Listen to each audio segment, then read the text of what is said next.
Hello everybody. Welcome, and welcome to everybody here on Discord. Thank you guys for joining. The moment my explaining finishes loading, please remind me if I don't remember to just do the screen sharing in Discord again. I've tried, but because explain is learning, it's loading. It's not giving me enough resources to do that, so I just have to wait.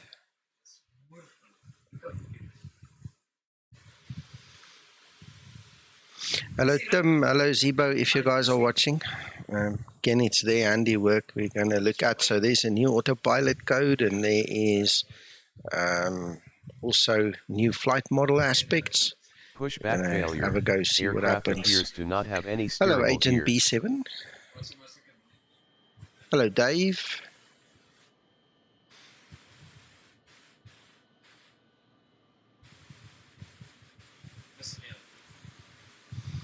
I obviously need to make sure I did my update correctly so that we are in the correct aircraft. Ooh, there's a CG change. Uncle John, you were right, huh? There's a CG shift. There is indeed. So we're going to have to redo our Cat. views. Nice to see you again. Don't Fair forget warning, to start everybody. the A cars. You're going to have to redo your views because there was a CG change. Hello, Jacob. Hello, Alex. Yeah, this is what happens when you do a change. Now all my views need to be redone. And all your views are going to have to be redone. Hey. I am ready for electrical power-up procedure. No, I suppose it's not a big deal, yes.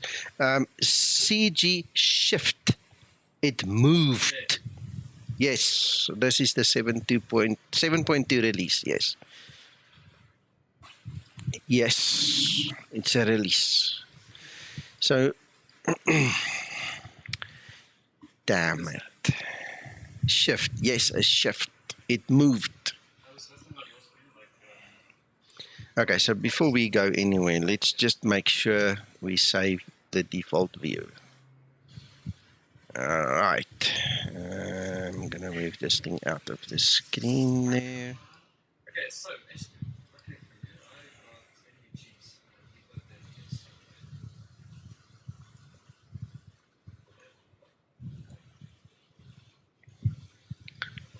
go and delete that one. Copy. Insert a copy below.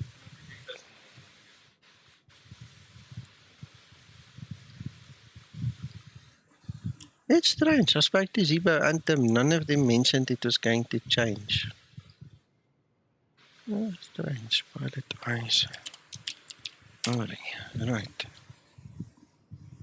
Yes, it changes the view because remember your views is in reference to where the CG is. Your viewpoint is always anchored to where the CG is.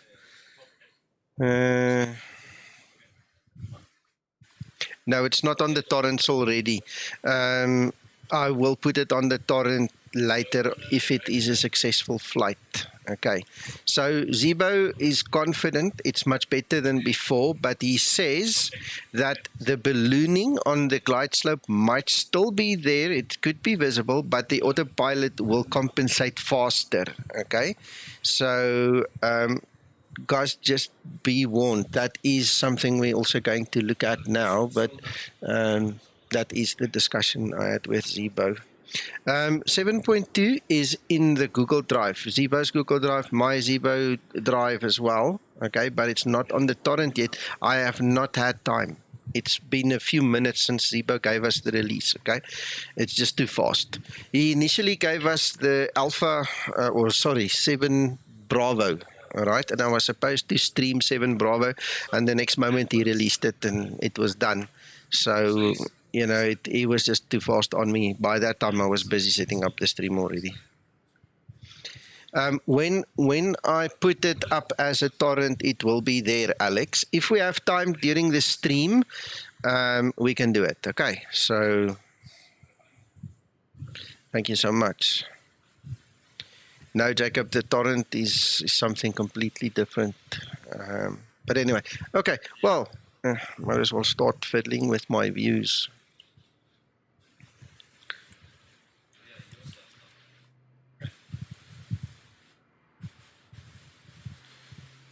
All right, so I'm just going to set up something initial so that I have something to work with. You know, we can always fine-tune it later. And guys, then remember, as usual, when I'm done setting up my views, I will put it in my Google Drive. So you guys, if you use X Camera, you can go copy my views, and then you don't have to slog through this situation. And now I'm in the wrong position. Let's just say add a new camera to the end and move it up. Oh, move up.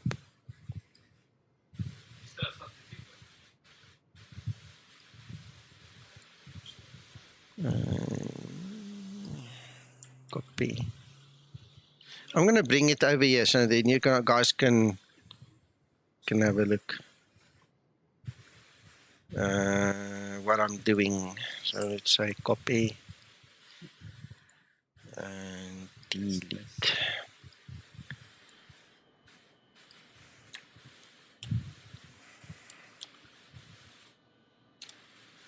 And that will be number 1.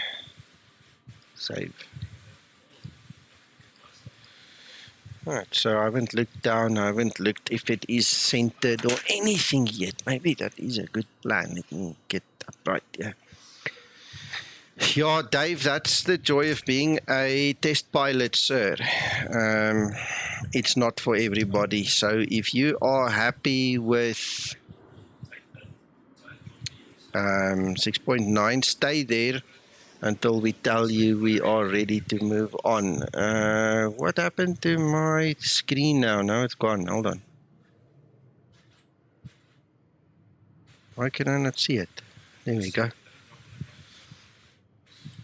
All right, so that one should be none. That one must be 1.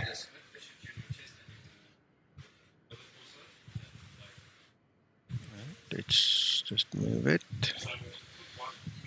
I don't know, it feels like I'm not really centered if I look at that. Not according to my yoke and stuff here. Let's quickly see. It's kind of more centered, but it feels off, man.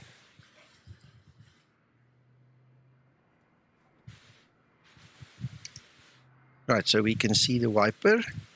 Got a little bit at the top here. Wait. Wrong button. There we go.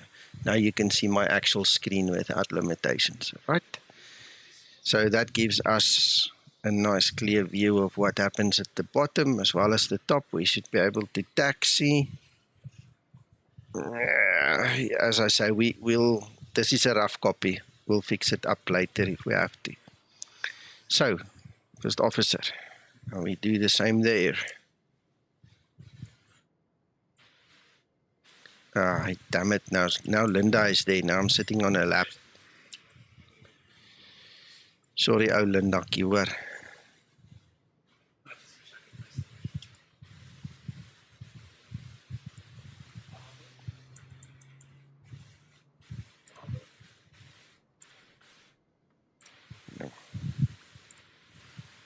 No, that sounds like a better place. This thing is irritating me. Sorry guys, I'm going to move it off to the other screen and then work on that side.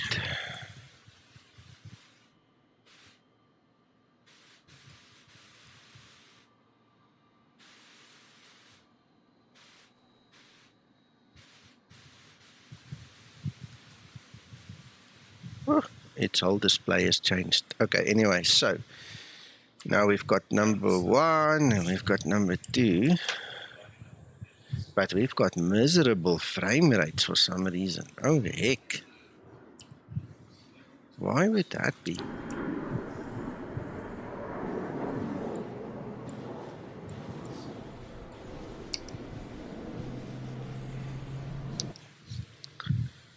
No idea. Uncle John, Yes, sir. what is your frame rates like? Oh, they're not special. 35. Oh, mine is half of that, man. I don't know why.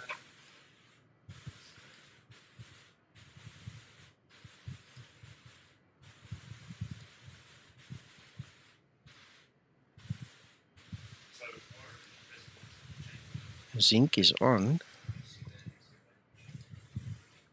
It's not xEnviro. I'll be a couple of minutes, Nicker. Just mute yourself, do what you need to do. This is strange. I don't like it.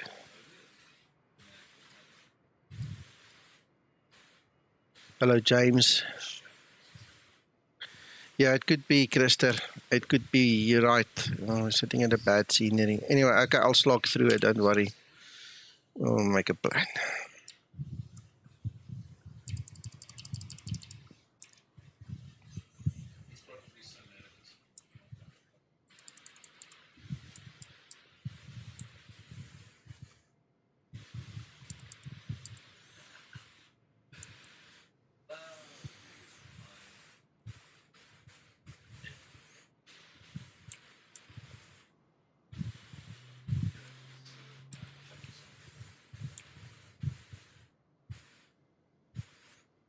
I'm back.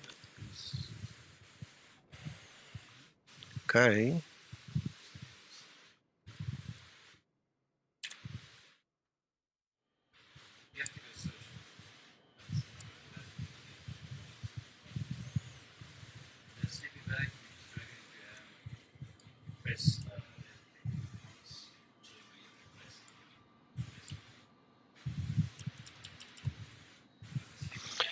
Okay, for some of these, I really need to see my markers, my limits, so that when I do my streams, that you guys can actually see them.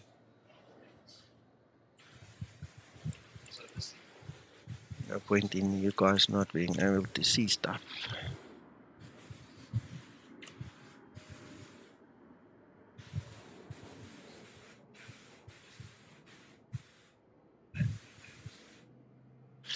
Interesting. Save.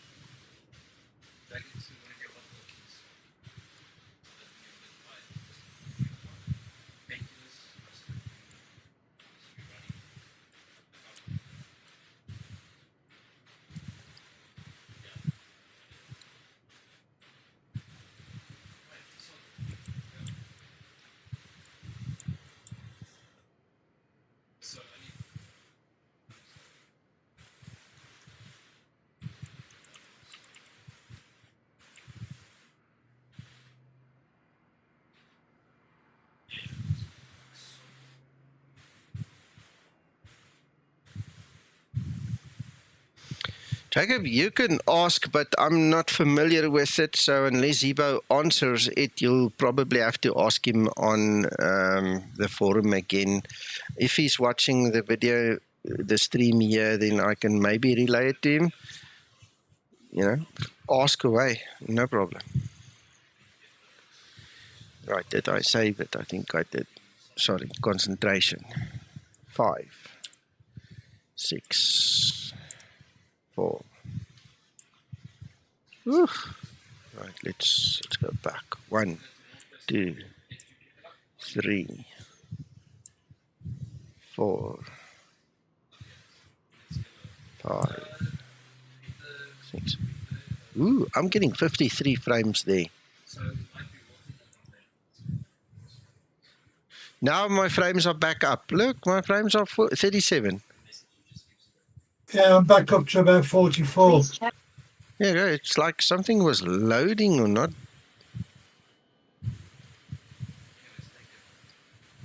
Oh shit, it's back to 16. The moment I go to the forward cockpit view, something damn well changed. Again, it's like it's not consistent. I just had 53 frames. Now it's back to 16, 18.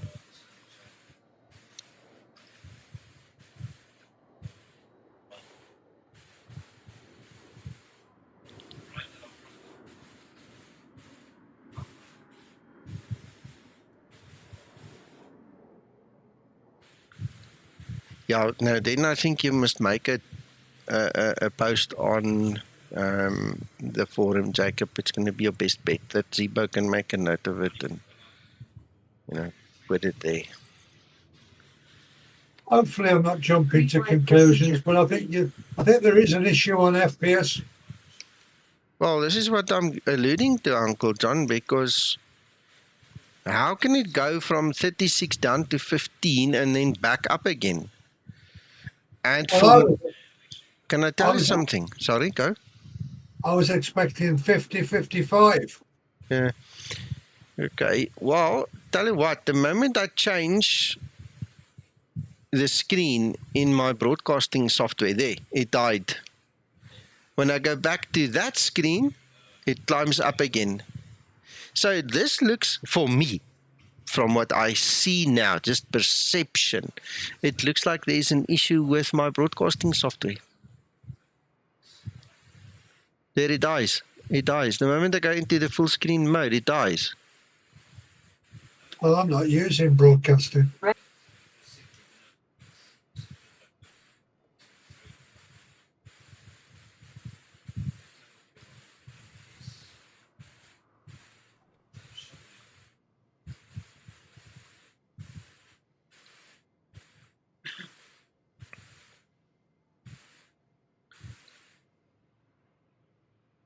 I see, now I'm off on this tangent, which I shouldn't be on. One would assume if you go to full screen game capture that it should be okay. Now you put all the other trimmings in there and then it's better. Ugh, that's stupid. Anyway, listen, I don't have time for this. Agent B7, OBS broken. Yeah, no, this Streamlabs OBS, we've had our fair share of problems with it. Yuck.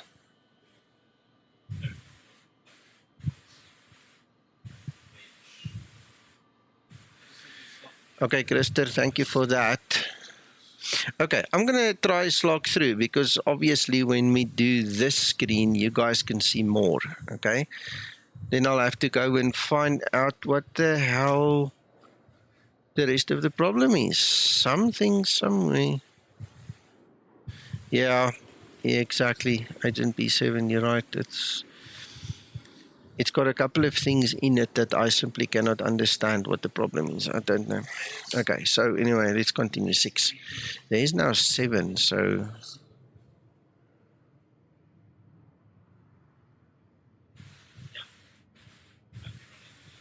Yes, exactly.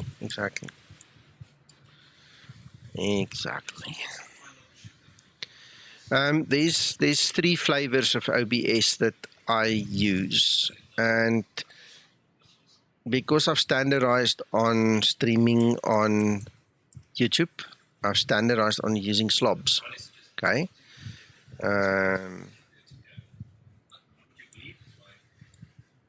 And believe it or not, some of the bloated stuff that's in here is actually what I use. So, I had to trade off some common sense for usability. I think that's a fair representation of the wing.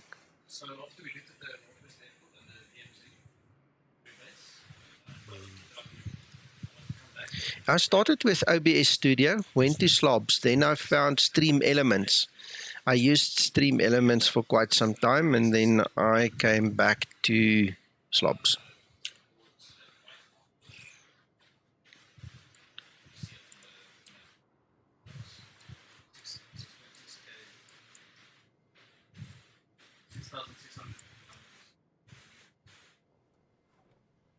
I've been lucky so far. I didn't really need one until now. It would be nice to have something like that. But, can I give you my PayPal detail? Then you make a deposit there to get me one. It would help. Unfortunately, it's a bit expensive. Anyway, there's the other camera view. And we've got 8.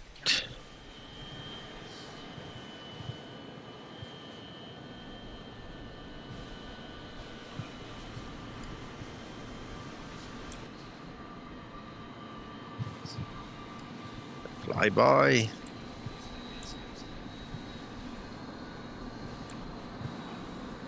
Okay, that helps.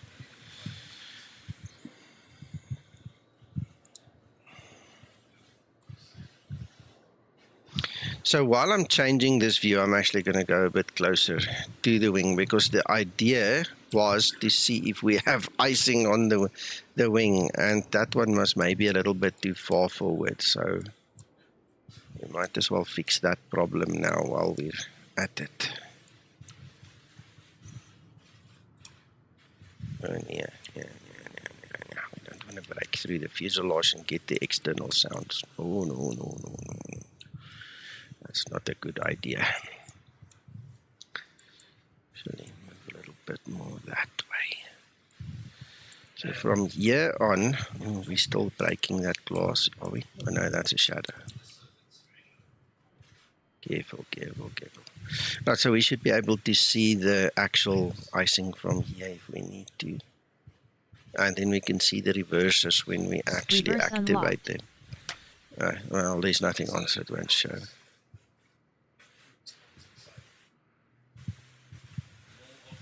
I'm zooming, James, I'm zooming, but there's a cutoff limit where you go through the fuselage, then you get the external sounds.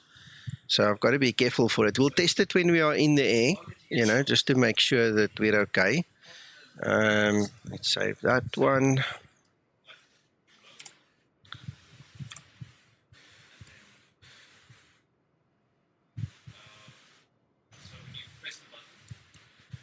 Also with X camera, you can't really just zoom. If I zoom like this and I save it, it doesn't keep the zoom. You have to physically use the greater as and smaller than buttons, the full stop and the comma to move forward and backwards and put the camera in the right position. You should be able to save with the zoom factor. No, it saves the point where the actual camera point is. That's not a camera point, that's just zoom. Unless there's a setting I didn't save, but it doesn't. So I've got to physically move the camera to the point where I want it. Antonio.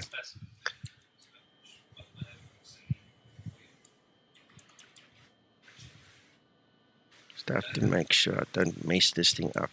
Going too close, like I said, is a problem. Looks like we're still kind of in balance here, so.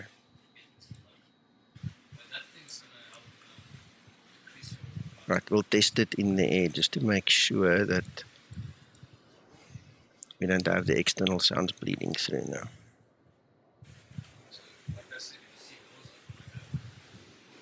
All right.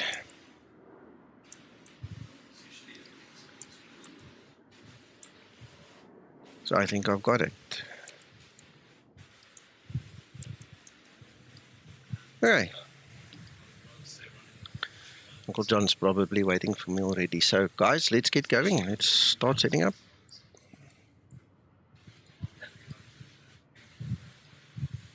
Uncle John's pushed back and engine started. Okay, adios, amigo. Adios, señor.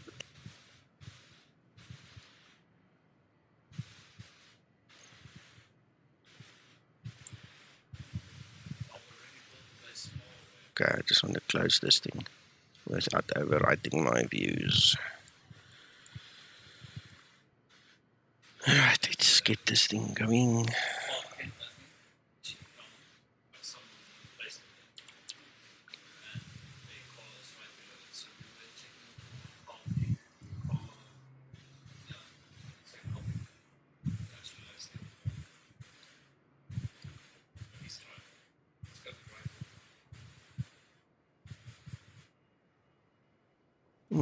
Another update to ACARS.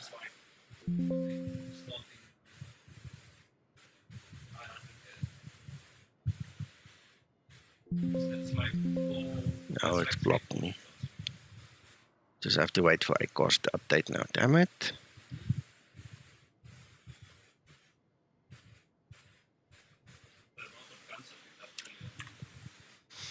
Uncle John, you've got flight level what?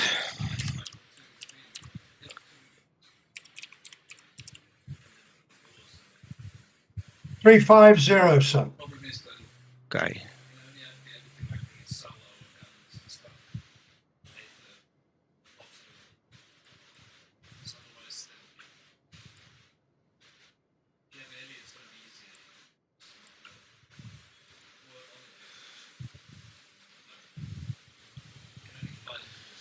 Right, 17313 and 64.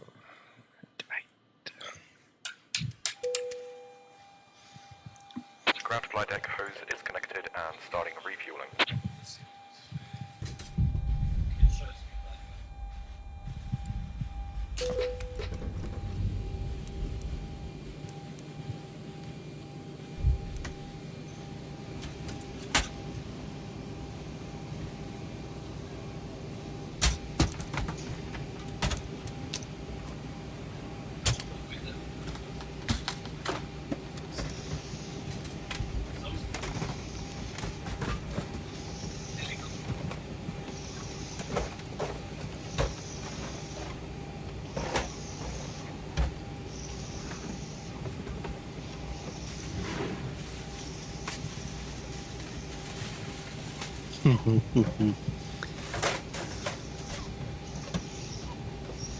Right, altitude on the landing.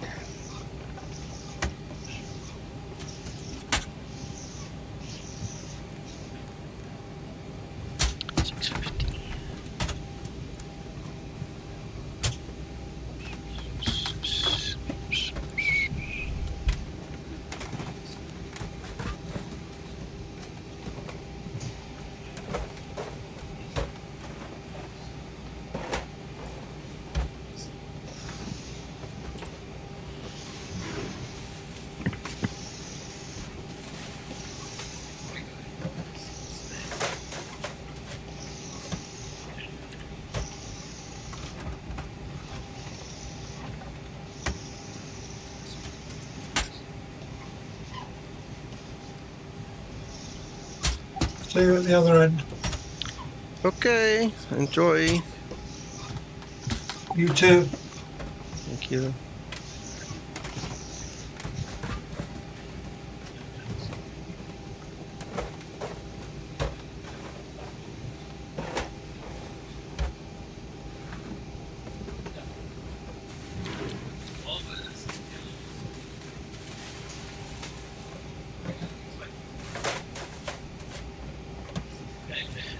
Jacob, a lot of people have said so. Sorry, I wasn't concentrating on all the chat, guys, but yes, it is working. After, I don't know, man, Microsoft, NVIDIA, and Lambert came to some agreement. I don't know, I'm guessing one of them fixed the problem, whoever made it in the first place. So, a lot of guys have said it's working for them.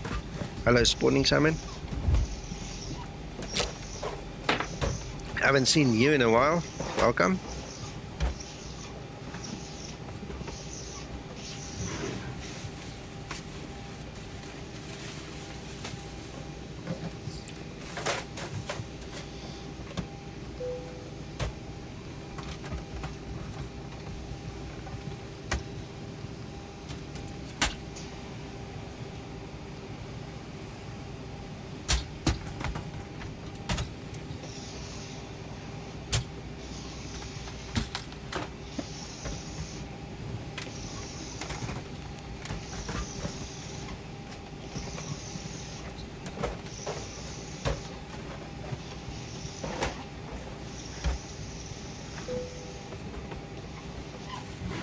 Ground flight deck fuel is all loaded up and you are good to go.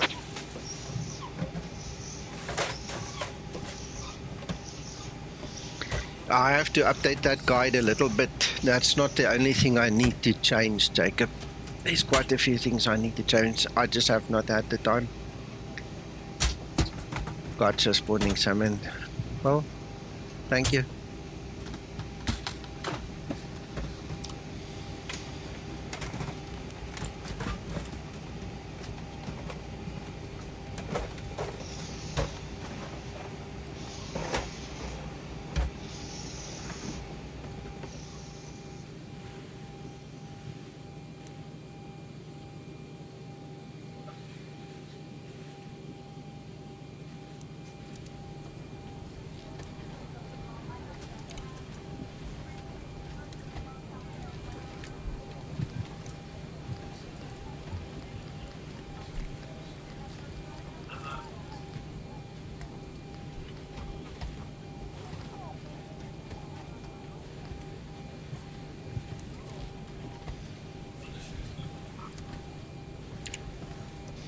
Thank you, Jacob. Appreciate it, man.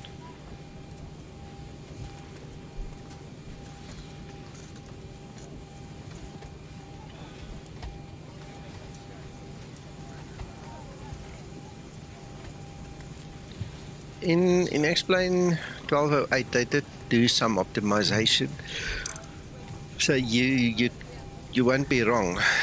Now I've cancelled it without clicking load.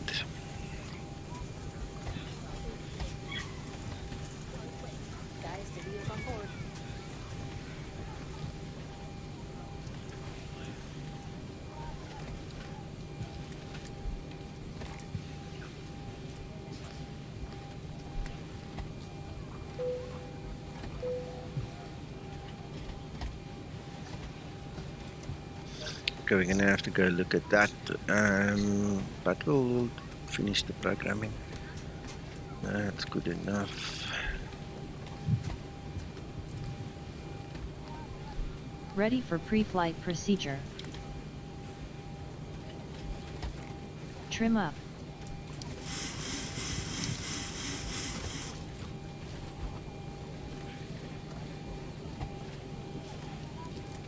Oops, we're gonna have to go redo that.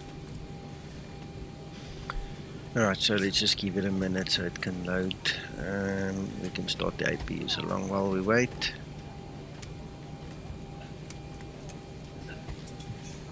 Captain has turned on the fasten seatbelt sign. We do ask that all passengers take your seat at this time and please fasten your seatbelt. Just as a reminder, we cannot leave the gate until carrying items are properly put away. All overhead bins are closed and all passengers are seated.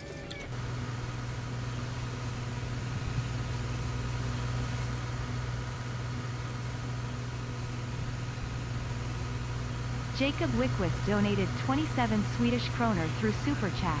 Looking forward or to the stream. Come on.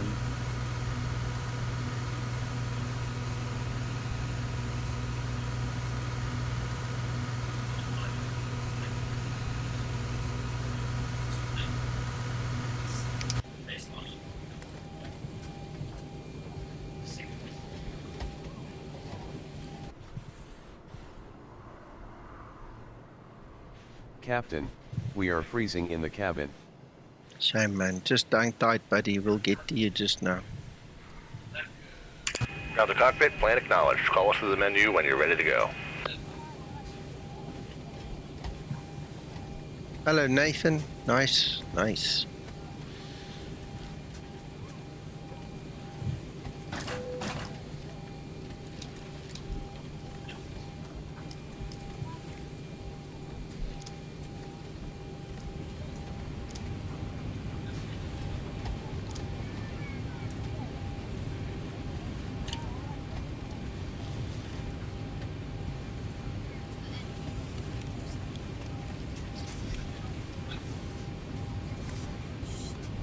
Whoop, whoop. Here we go, James, your first super on the live stream. Welcome. That is nice. Thank you so much.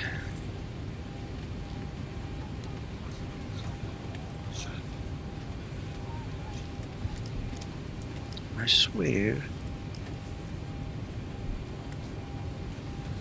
Let's have a look.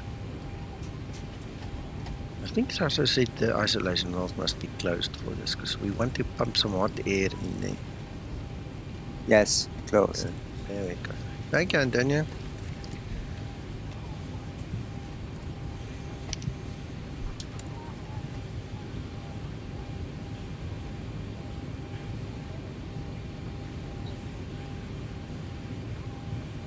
Around the cockpit, the James tow's Hudson driving up donated now. £2 through SuperChat.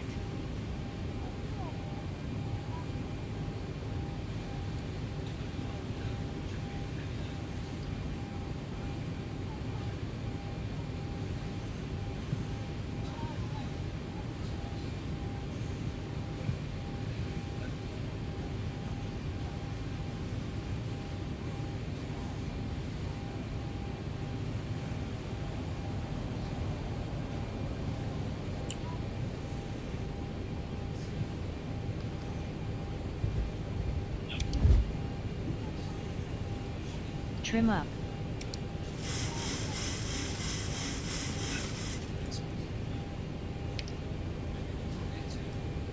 All doors and hatches are closed. We're connecting now. Flight attendants prepare for departure. Cross-check and all call. Thank you.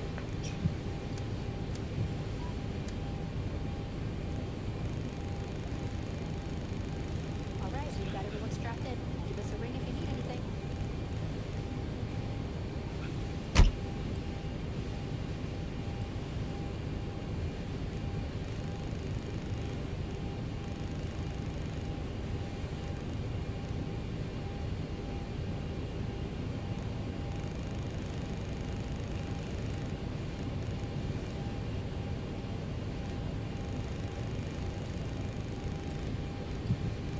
Tow's connected and bypass pins inserted. Release the brakes.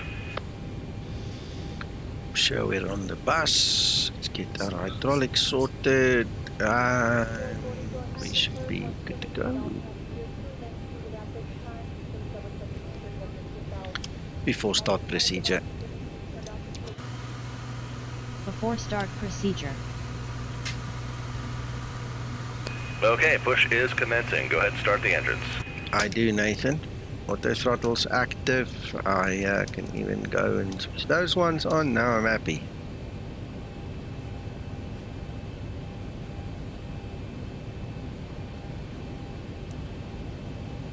Before start procedure complete. Start number 2 engine. Ready for before start checklist. Starting Get it, number it's 2 done. engine. Yeah, I don't know why.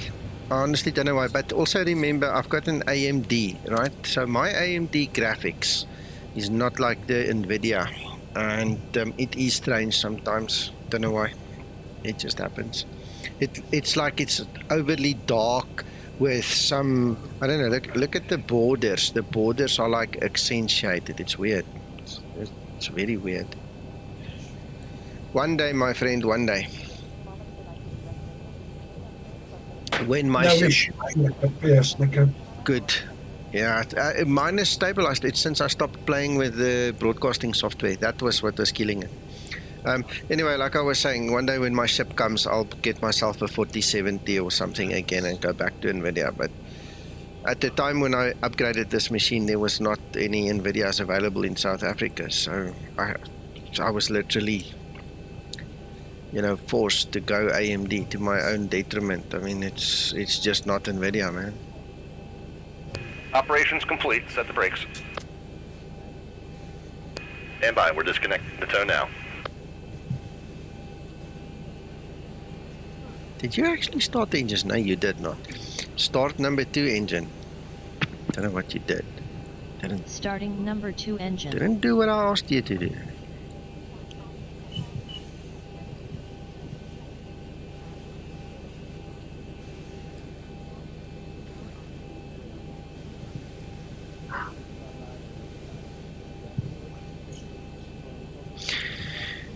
Okay, gents, so my plan is to actually take off and fly a little bit by hand again. She's not starting. I don't know why. It's not starting this thing. Just disconnected and bypass pins removed. Signals on the left. Have a good one. And I can't hear if she's saying anything. Okay, anyway, no, she probably did what she needed to do. My isolation valve was not in the right place, so...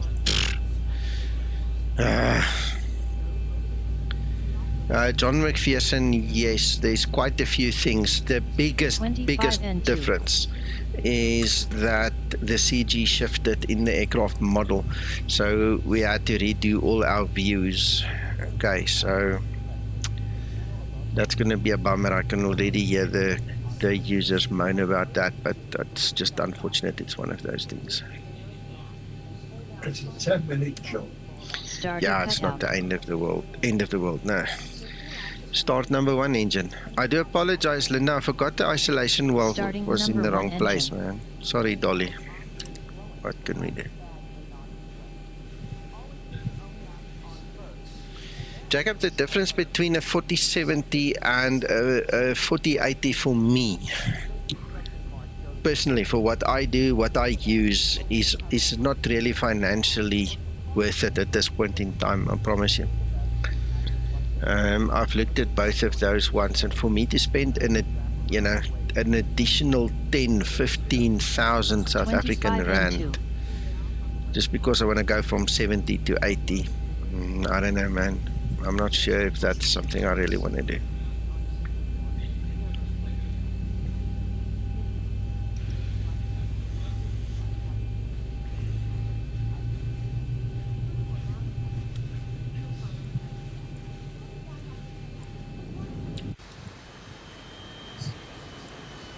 Starter cutout. Engine start procedure complete.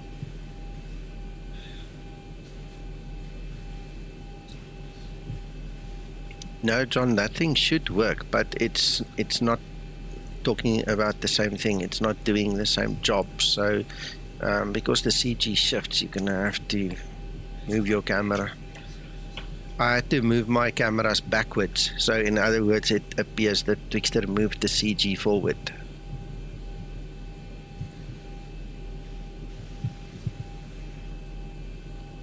Yeah, the vanishing point is to do with the squares of the actual displays. You know, it's not to do with where the camera viewpoint is. I don't know. I'm seeing what you're seeing, Jacob. I literally got it just now, and I'm not going to go test that right now. I'm more interested in the flight model, so Captain, you can go test it after the stream. Passengers are asking for a cozier temperature.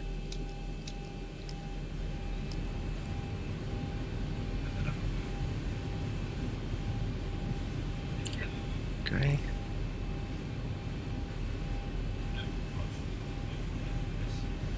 I know you will. I know.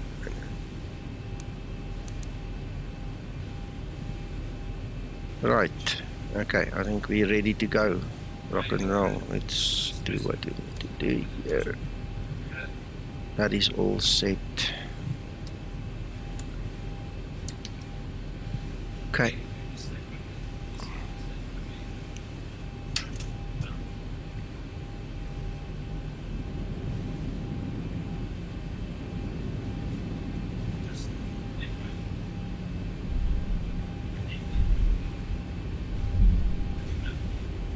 I'm going to have to mention the CG shift and the cameras in the release notes, otherwise the guys are not going to be too happy. Can you imagine all the questions, the queries, all of a sudden? What happened? Why? It's broken.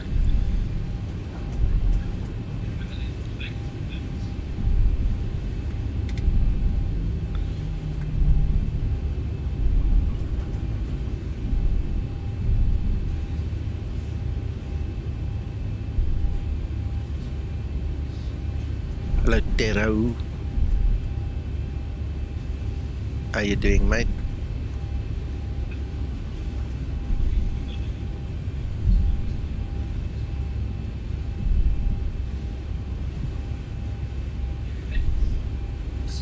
The trim is set to 5.5.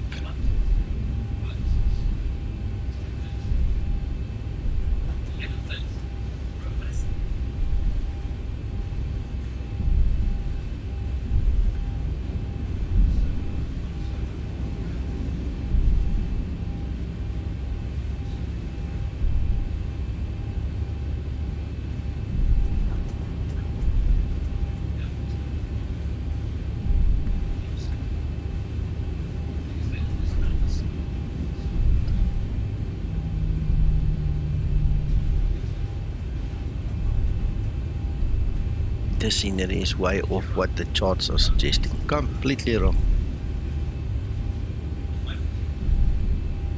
Hey, Paul. No, I know about those ones, but in total, the sum total, in my mind, the NVIDIA is just a much better graphics card than the AMD. And the darkness and things is just, man, it's just too much. Just too much, yeah. Anyway, someone somewhere will fix it for us before takeoff procedure. Before takeoff procedure. The weight feels nice on takeoff, Nico. I'm gonna feel it now, so.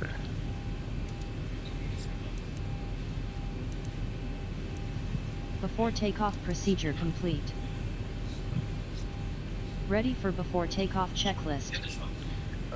Spawning salmon, I always use the 189 Zibo. I haven't flown the 160 in quite some time, eh?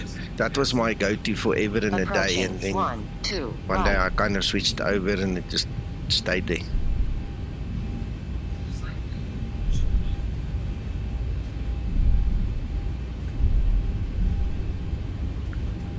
Thank you, Justin. I'll have to investigate, eh?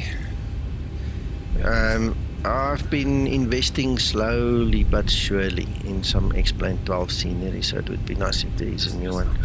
My biggest fear with some of the stuff that is available is that a lot of it is not really optimized for X-Plane 12. Doesn't comply with the WWODD editor and things like that. And you know, I'm not too crazy on using some half-baked solutions. So I do take it slow.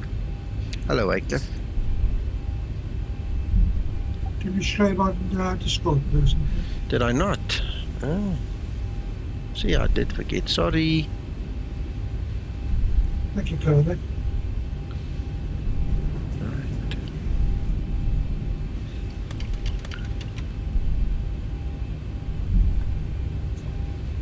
Approaching 1-2 left.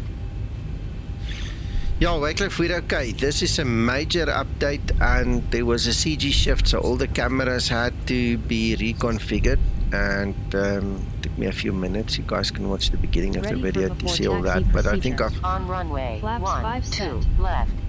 I've got most of it set. I'll fine-tune it, okay, but what I'll do after the stream is I will upload my X-camera settings to my Google Drive, my private hangar folder, and then you guys can at least start using it, so you don't have to go through the motion of setting yours up completely again from scratch, and then, you know, in time I'll just update them again. Stabilized. Right, I just want to put it around about 60% quickly.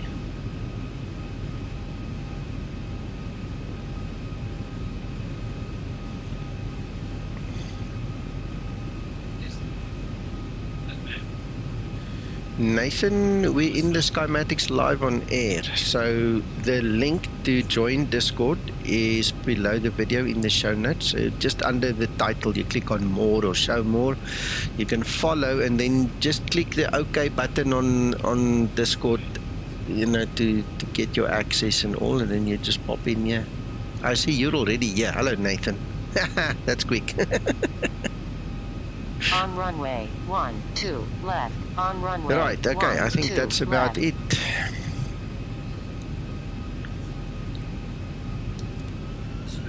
Toga.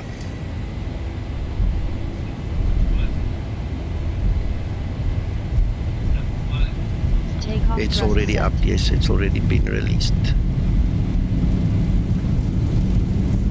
80 knots. Throttle hold. Nose wheel on the ground, gentlemen. Nose wheel is on the ground. Now let's just learn to steer like this. Rotate. There's a rotate, so let's quickly go back. And the nose wheel stayed on the ground. Woo! Ooh, that wind. Positive rate. Oh, that's nice. This really feels good. This feels nice. And with the wind there, wow, this is really nice.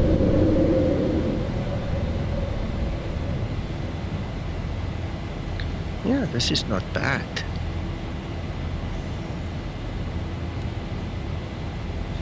Acceleration altitude.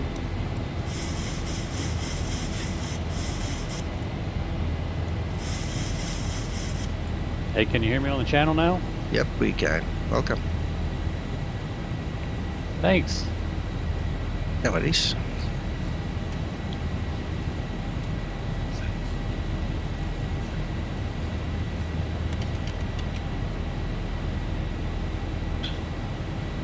It's not often I get to join in. I'm pretty excited to have seen you online. Excellent. Yeah, that's good. That's good. Happy to have you here. That 21 knot wind is kind of working on me. I've got to really manage this yoke. It was nice, Jacob. No, it was really nice. That was a good takeoff. I just landed in Detroit 2 nights ago with a 40 knot crosswind. That was rough. Wow. Wow.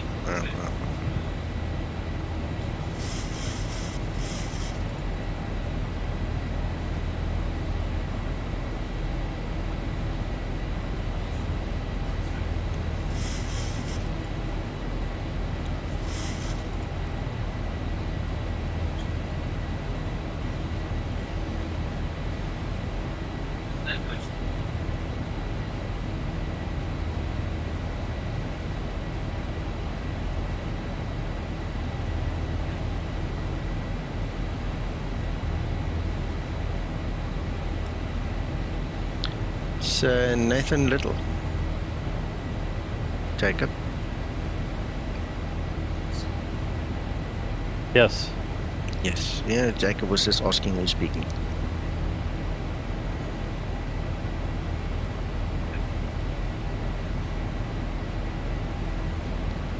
Oh, I see. Yeah, you got to jump between YouTube and Discord. Yeah. What we usually recommend, if you sit here, watch it local and cut the audio feed from YouTube. Otherwise, you get the echo like a few seconds later. You understand? So when you watch on Discord, it's all instant, it's live, but the guys on Discord get it like 6, 7, 8 seconds after the Discord guys. But I've got this Discord on one screen and I've got the stream on the other screen so that I can see what the guys are saying. I can respond to them. Okay, I didn't realize you could watch on Discord as well. Yeah. Just click on your name? No, you don't have to click. If you hover on the live at the back of my name, you should get a menu and there you should then click on join. If you actually, I see it. Yeah, if you actually click on my name, it doesn't do the same function. Yeah, this is lovely. I mean, I'm flying this thing with my finger. It's amazing.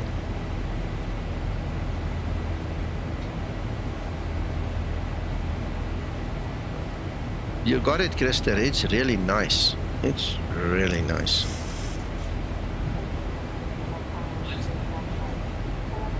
Oh, you're gonna like this because you're a big man on a big, what do you call it? You're big on flying by hand. You're gonna love it. Dero, wait. There's a better way of doing this. Hold on. Sorry, I'm flying by hand. That's why I'm just stopping it. Let me give you this quickly. Where's my text editor?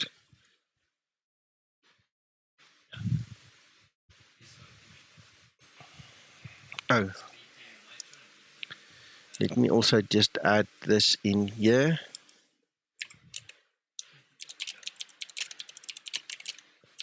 Change your views. Okay, I'm gonna just pop this thing in here, then we can talk about it. Copy.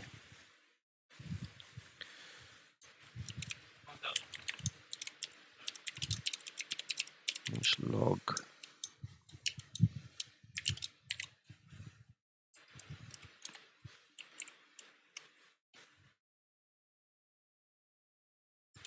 Okay. There's the changes. Let me pin it. open the message in the chat. Right, so the changes are as follows. Fixed bugs, neutral shift point was moved. The elevator tabs flight model was worked on. The autopilot was worked on. Zibo says there might still be a little ballooning on the glide slope, but the autopilot now responds quicker, so it should take care of that ballooning. But that's one of the things we're going to test now, you know, and then you'll obviously go and tweak it again. You know how it works now. And there's the updated flight model. Twixter changed some of the parameters in the flight model, and then, like I said, you will need to change the views because the CG changed.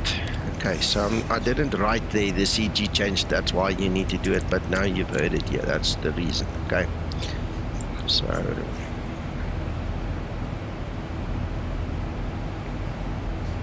you're welcome. Zibo put the initial release into his Google Drive already. The plan was for me, Tero, to do the 7B stream and then release later. I did not ask, I don't really mind. I mean, it's his product, he can do what he wants, but he did then release it like a few minutes later. And so him and I had a brief chat about it, and I said to him, don't worry, Zibo, I'm going to do the flight on 7.2, the one that is released now. So I uploaded 7.2 into my Google Drive as well. You can get it there. But I did not have time to do the torrent yet. So once we are well on our way or something like that happens, you know, that I've got a chance, or we finish the stream afterwards maybe, I'll just go do the torrent, okay? I just want to see what it's like. I didn't release the 7.1 torrent because it was so broken. I just didn't feel like doing it, you know, so... Transition altitude. Just left it.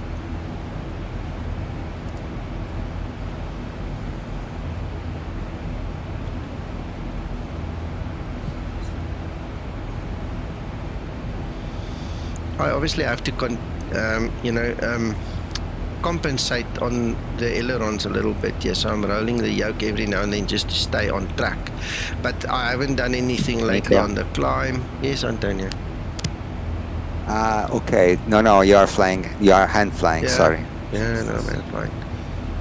I'm literally flying it with my thumb and my next finger here, the pointy finger. Just that's it. I'm not pulling, pushing, trimming, nothing. I did some trimming earlier, but it seems to be cool now. But that's strange because you're following perfectly the flight director, but your speed is decreasing quite fast. No idea.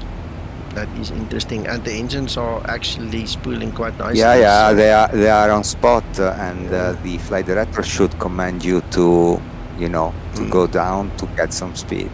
Yeah, it's not. Maybe it's because of VNAV. Let's take it all VNAV. Okay, so we've got it on speed there. Yeah, try to go level change. Yeah. Just do a level change quick and see what it does. You see, it's brought us right down. So let's lift it to 290. 1. Let's just roll it into position still. Yeah, that's probably wrong. I wouldn't go to. Yeah. Yeah, it's Zibo is looking at it. I don't know. Let's ask him. Okay.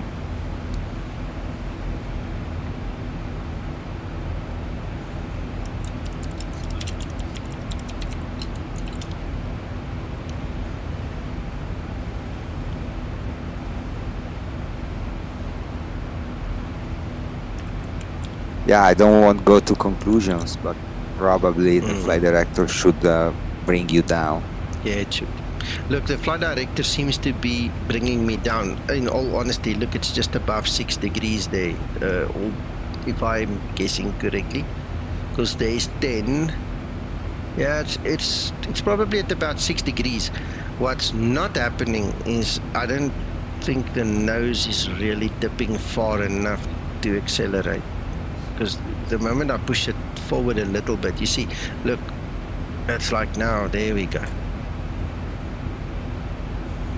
Yeah, but you are descending, so the flight director will never bring you down I at know. the point that you are descending. I know. And yeah, that's strange. You are not.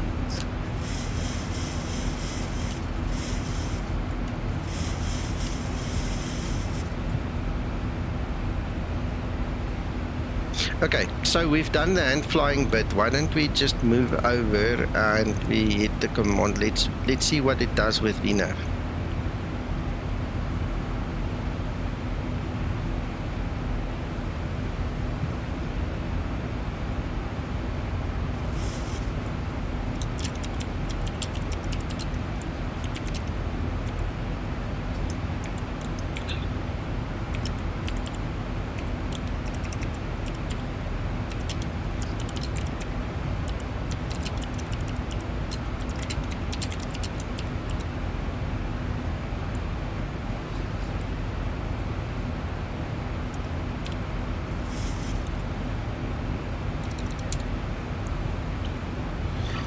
I checked for icing, I was worried, but look, when we are in the autopilot it works. It's when we hand fly it wasn't working.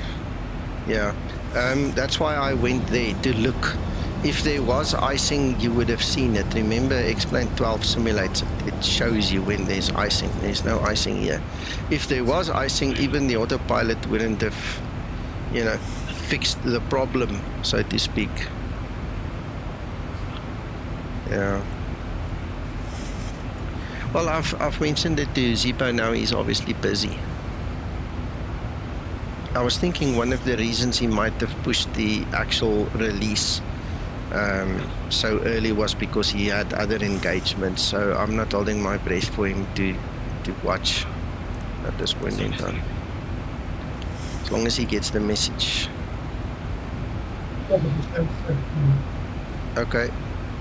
Spooled up, welcome. I see you there as well. Agent B7, great minds think alike. I noticed you suggested command and I was thinking the same. Excellent.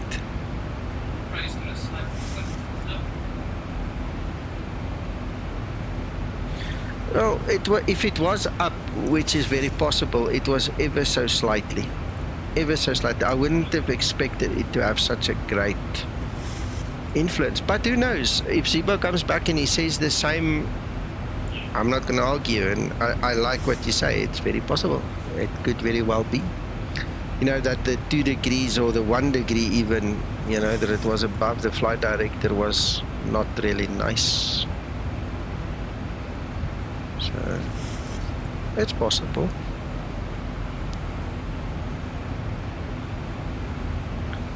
Look guys, this thing is available. Please go and do your own testing and report back. You know, quite a few of you people are really into this thing just like we are, and if you go put it through its paces, we'll hear from you.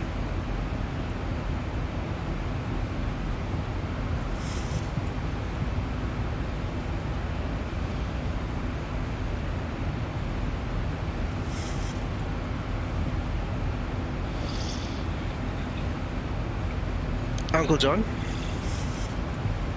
Yes, sir. How was your flight? Beautiful. I'm loving every second.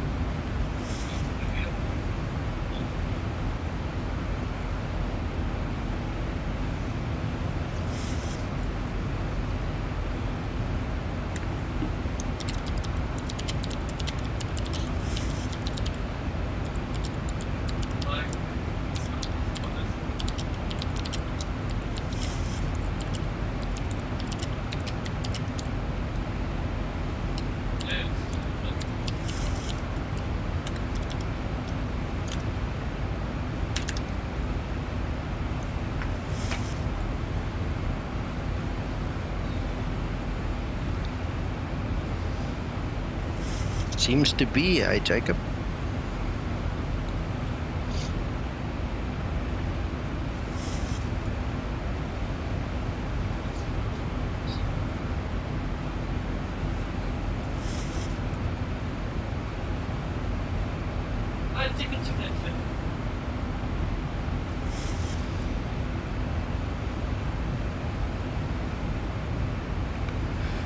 Nico, it seems there's no IVAO active here. Is that right? Well, there is a IVAO division in North America, and Jordan, last time I heard, was the boss there. I hope I'm not speaking out of my turn. I don't know what the issue is, but I think they need more staff. You know, because they're there, but you know, it's a difficult time zone for me, number one. And then I think he needs more hands to help him. How are y'all doing? Good, and you? Having some issues with X-Plane or Zibo, I'm not sure. Yes, Jacob, it seems I'm a bit heavy. What's wrong with your X-Plane or your Zibo?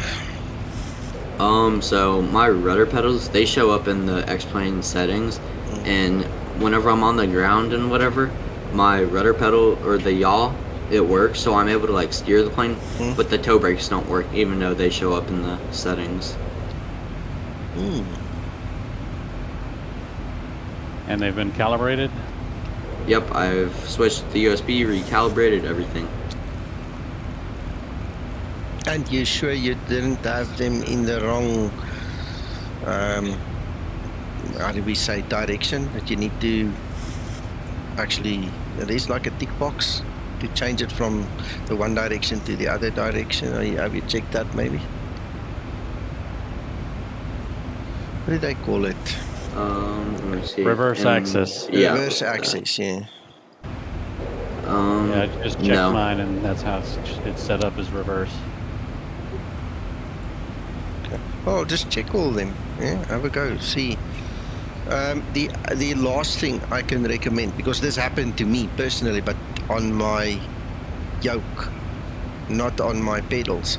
I had to go to Output Preferences, the controller folder. I had to find my Zibo profile, and I had to delete the yoke file completely and then recalibrate it, because my yoke, even though I could see it in X-Plane, the Zibo didn't see it at all. So I had to delete that file, restart the X-Plane, make a new one, problem solved. Because I mean, this isn't the only plane it happens in, so. Okay. And I asked in the X-Plane official, nobody responds out of over 1,000 people who are on, which I find so bizarre. Have you made a Zibo dedicated controller profile yet? No. Do that. It's very important that you do that, because then you can do, most probably you won't have to go and delete it, because the moment you make a dedicated Zibo profile, you're going to have to recalibrate and reset up all your controllers in that profile for the Zibo. Okay, it will then remember every time you start the Zibo, X-Plane will go to that controller profile, and more than likely you'll solve the problem that way. Then you go to, let's say for instance it's the Tollus A320, the other one that's giving you the problem. Then you make a Tollus control profile, you go set it up there, you know, and then the default user one that you get with X-Plane, you'll see as you go and set up your profiles for your different aircraft, you're never going to use it, and you'll probably get rid of the problem. See what I'm saying? Yeah, I mean, because I even tried it with the Laminar Research 172, the 172, and it just, no toe brakes at all. Yeah, that's why I say go delete that file.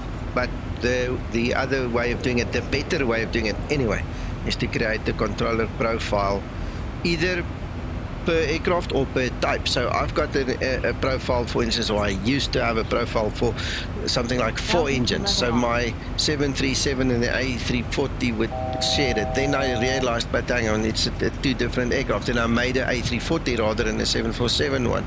So you can then maybe, you know, play around with things like that. Where's the file that has that? I think it's Output Preferences Control Profile or something like that. Something like that. Let's see if I can find it.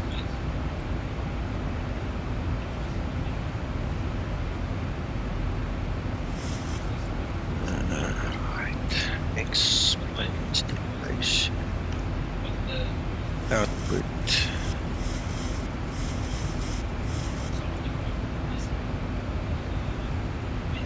Preferences, output preferences, yes. then controller profiles. Outlook, explain, output, preferences, then controller profiles, and then you'll see all of them in there. It's little PRF files, text. Is it so it's not in the actual sim, it's on the files for it? Well, it's in the sim file. So you open explain in Explorer, you know, go into the explain folder structure, okay. Then you look for output, preferences, controller profiles. Preferences, okay, I'm in output preferences, and then you said it's what? Controller profiles, control profiles. I don't see any of them. There's no there's nothing in there that says that. Okay, so that could be a clue to your problem. So what I would suggest is go into your explain. And okay, I'm in already. Yeah, in the bottom where you've got your settings in explain, obviously in the bottom you'll see there on the left hand side it talks about the controllers and stuff, and go to manage profiles and start adding profiles. Okay. Okay, Paul, thank you so much. Enjoy. Bye-bye. Thanks for stopping by. Should be a folder in there that's named and control profiles. Exactly. But if it's not there, then I can imagine what he's struggling with. It didn't create it. There's nothing to work with, which could point to why he's having an issue. So you must just make it.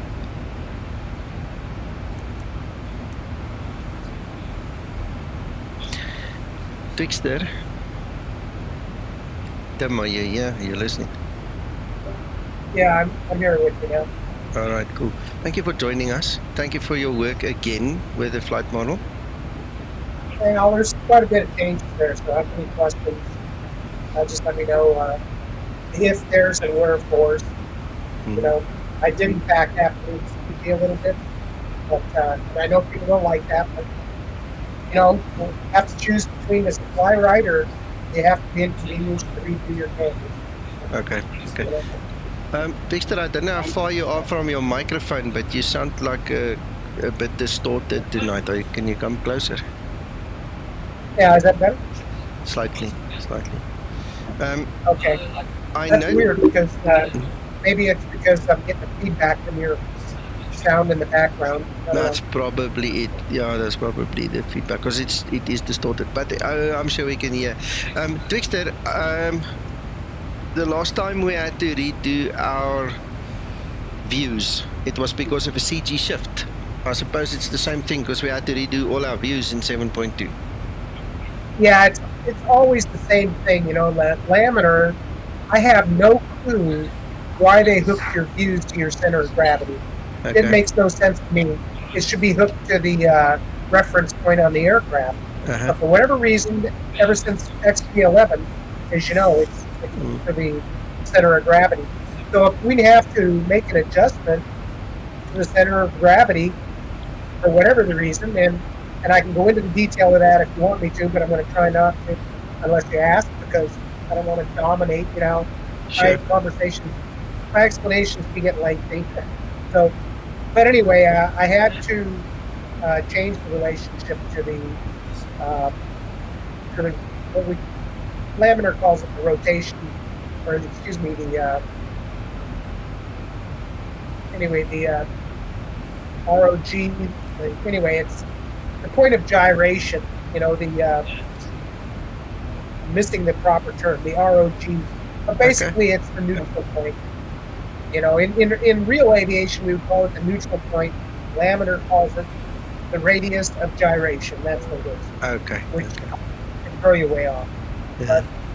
So part of the problem we were having, actually it's the main problem we were having with the auto flight going bonkers, is because the neutral point and the CG didn't have an acceptable relationship anymore. So I played around with both of those until I found a sweet spot, and that made the autopilot happy, because then flying it flew great, as you know. When we put the autopilot on, we started getting, and towards the last couple of tests, we were getting really even more severe pitch oscillations, you know, like PIOs. So as you probably notice now, it's pretty much, the autopilot is damn near rock solid, you know. Yeah, it is very nice. It is really nice. While I was climbing, we noticed that, look, I might have been a degree or two above the flight director, but for me, from my angle, it looked like I was pretty much on it, okay? So what happened was... That's really critical, though. A degree or two, if you're doing 300 knots, is 600 feet a minute difference. Well, what we noticed is that I started losing my speed, and when I went to Command A and the automation took over, it sorted itself out. So the only thing we can think of, in all fairness, is I might have been a degree too high on the flight director when I was flying by hand, you know. Was the auto throttle was on in speed hold? Yeah, it was on, and the engine was running. Yeah, that's weird. It's like, because if you change your pitch, if you're in speed hold, you may not be,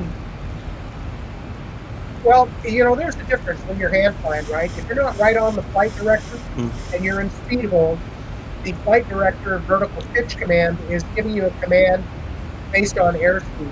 So if you're above it, it's not going to accelerate to that speed. Exactly, which is what it happened. So you have to be very accurate when you're hand flying with flight director response, because an example of that, if my ground speed is 400 knots, I'm just using that as a round example, all right? 1 degree of pitch change at 400 knots, right, is 800 feet a minute. That's a lot. Sure. So if you're off 1 degree, right, at higher airspeeds, that degree of change times your miles per minute is how many vertical right you have. So obviously, that is going to have a big impact on your airspeed, especially if you're in speed hold. You know, if you don't pitch right to the flight director or slightly below it, it's not going to accelerate up to that speed. Gotcha. And if you're on autopilot, it has better fine control on that, and so you see that response immediately. Yeah, the autopilot definitely. Yeah, the autopilot beat me tonight. I'm sorry, but I'll have to practice my flying then a little bit more. Speed brake, by the way, is far better than front. Okay, speed brake better, you say? Yeah, it should be a little better. Yeah. We didn't make any specific changes to the speed brake itself, but during descent, you're probably seeing a little bit better descent performance. It has more to do with the fact that when I made these recent changes to the stabilizer, i.e. this package has a new stabilizer airfoil in it, because we had just a slight indication of not enough drag. I added a little bit of drag to the to certain parts of the stabilizer profile. So if you're coming down, it can make a difference in 10 knots of airspeed if you've got another 100 pounds of drag or whatever. So, yeah. So that's probably what you're seeing, and that's good because we wanted to move in that direction. Gotcha. We just didn't want to go too draggy. I'll have to do additional tests. There just weren't time. I finished up about 3 o'clock in the morning last night after doing about 6 or 7 test flights after I did the modification. So, but I tried to test everything, hand fly it through the full machine. Used the autopilot. I did about 5 or 6 legs on autopilot. This morning I just finished the flight in real weather with thunderstorms. Took off out of Oakland, flew my normal test flight to Santa Barbara, and it all worked great. I was happy with it. So good. You might notice that the stability seems better too. It is. From a standpoint of when you're in turbulence, how it's handling that. Okay, I haven't tested it in turbulence yet, but man, this thing is stable. I was enjoying flying this thing with 2 fingers today. Literally, thumb and first finger. That's it. Pointy finger. There you go. Well, good. I need to tune the stabilizer lift curves probably a little bit more, because I think now we've got the deadband back, but I think the deadband on rotation is slightly heavier than it should be. But that's a delicate balance, getting that stab authority just right to find the sweet spot there. So no problem. No I problem. didn't get a chance to see your earlier, how the rotation went for you, but I don't know what you noticed on takeoff. No, it felt really good, but I had like a 9-knot wind that was just messing me a little bit. Okay, so I had to fight with it a little bit. There's no premature nose lifting. Yeah, no, we checked that the nose wheel was on the ground solid. We definitely checked that. That is primarily, like I was talking about, the relationship between the neutral point and the center of gravity. By moving the center of gravity slightly forward, the empty center of gravity, I should say, by moving that slightly forward, the net result is your final CG has a little bit more margin between that and the aircraft's neutral point, and which is that ROG I was talking about. Yes. And that creates more stability. It also creates more of the tendency for the nose, be a little heavier. So that's what caused that fix. Well, it was nice, Twixter. I promise you, it was really nice. I liked it. Yeah. I'd be interesting to see what your landing stab setting is on this, because I haven't had a chance to, after you roll out, take a look and see where your stab is after landing. If you do, you might try. I know you like to hand fly it, but you might want to try an auto flight landing. Okay, we can just for you. Mainly so that I can see, once the that is over with, how it, where your CG, or not your CG, but your stab setting. It should be a little higher. It should be somewhere around 7, somewhere in that neighborhood, instead of 5 or 4.5, which was not correct. So, that again is CG dependent. You got a real forward CG, it's going to be more aft. You got a real aft CG, it'll be a little bit forward. So, and I don't know if Zibo got a chance to address it or not this morning. The only thing I noticed with the auto flight landing when I did my tests is that since I made those changes, the auto land just slightly flared too much. It didn't really balloon up, but it rounded out about a foot above the runway.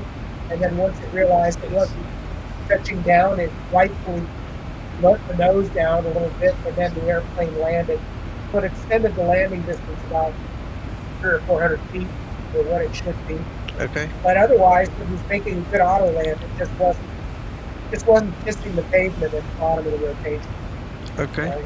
So, we're gonna give it a try.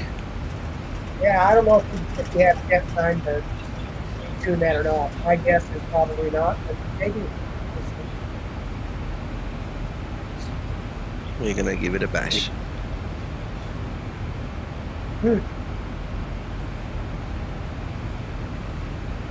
Papa Mike, we briefly discussed the speed brake a minute or 3 ago, can't remember exactly. Apparently it is handling better in this version, so go grab it from the Google Drive, go try it, see if you feel better, if it feels better for you.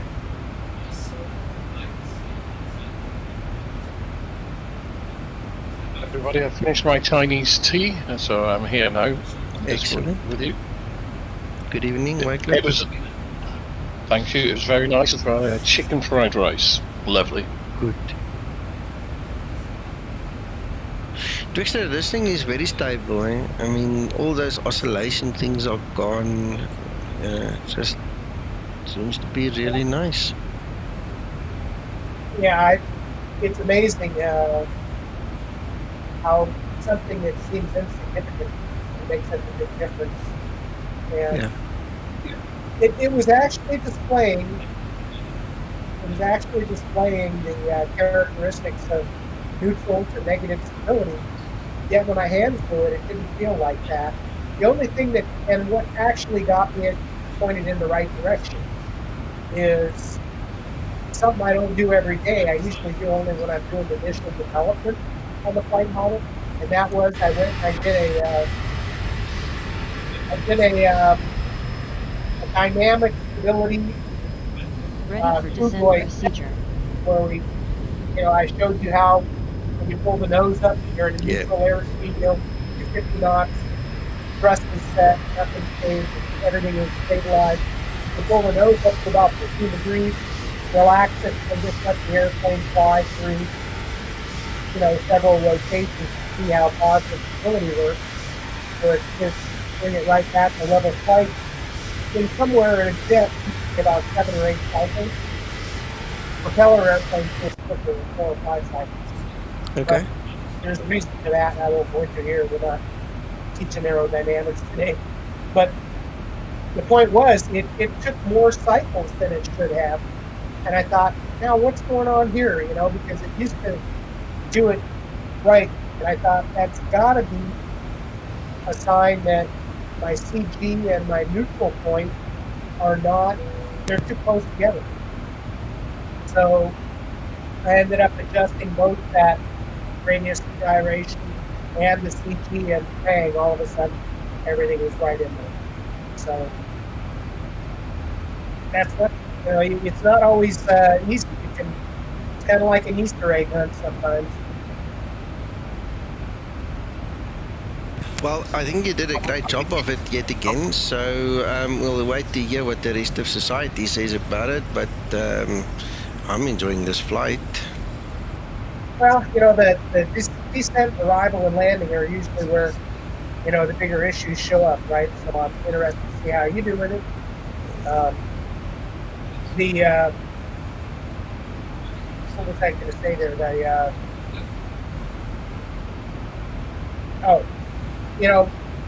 When the autopilot isn't performing correctly, for whatever reason, it's easy from a developer standpoint where, my focus is, of course, on how the flight model flies. And that I'm a big person for hand flying, so that's my big focus is, getting the airplane to handle well and perform correctly from a lift versus drag kind of scenario. Gotcha. It's easy for me to say, okay, well, the autopilot problem is for, Zibo to take care of, because that's his side of the game, is programming all of that. I haven't a clue, since he's got it, I can't tune the autopilot at all. It's all internal in his code now. So, and that's good. Even from the beginning, it was always that Zibo should do the tuning on that. But, pardon me. See, here's a case where something in the flight dynamics model, right, that's not always apparent, can be greatly affecting the autopilot. And here, Zibo's working really hard to try and tune out the problem, but he was obviously having difficulty finding it. And part of the reason is because we were both looking in the wrong box, right? It looked like an autopilot tuning issue, and yet in reality, what it was a longitudinal center of gravity and stability issue that was kind of buried in the, we weren't seeing it. Because when I hand flew it, it was flying great, and I kind of usually, this is when we're messing around with the tail, with the elevator sensitivity and all that, that can tend to cover up the actual characteristics that we're looking for. Gotcha. So, when it's too sensitive or not sensitive enough or whatever, all of those things there, when those changes occur, then we're thinking about those items instead of, okay, what's the basic stability quotient going on here? Is that having anything to do with it? But since we've done all these changes to the elevator and the stabilizer package, then we're focusing on that instead of looking at something as simple as center of gravity versus neutral point. So approach top of descent. I'm just glad that we found it because it was getting frustrating. I could tell that Zibo was getting frustrated. I was getting frustrated. We couldn't figure out where this thing was hiding from us. Mm-mm. And, you know, I obviously was actually kind of surprised when I did my experimentation to figure out if the RHE and EG relationship was having anything to do with it. And when I made the first change, it was just like presto. All of a sudden, it was perfect. That's amazing. You know what? Your perseverance and diligence is to be commended, both for you and Zibo, because I'm sitting here listening and I get frustrated on your behalf. You know that. Oh, you get a lot of packages to test, and we know what the issues are quite often. I know there's other ones that Zibo constantly is working on refining, the vertical nav and refining the auto throttle codes and all of that stuff. But when something like this, when the basic handling stability of the auto flight system doesn't seem to be correcting easily, that can be frustrating or more so for the user than it is for us trying to fix it. And all right. Well, I'm grateful we have you guys. Can't do it without you.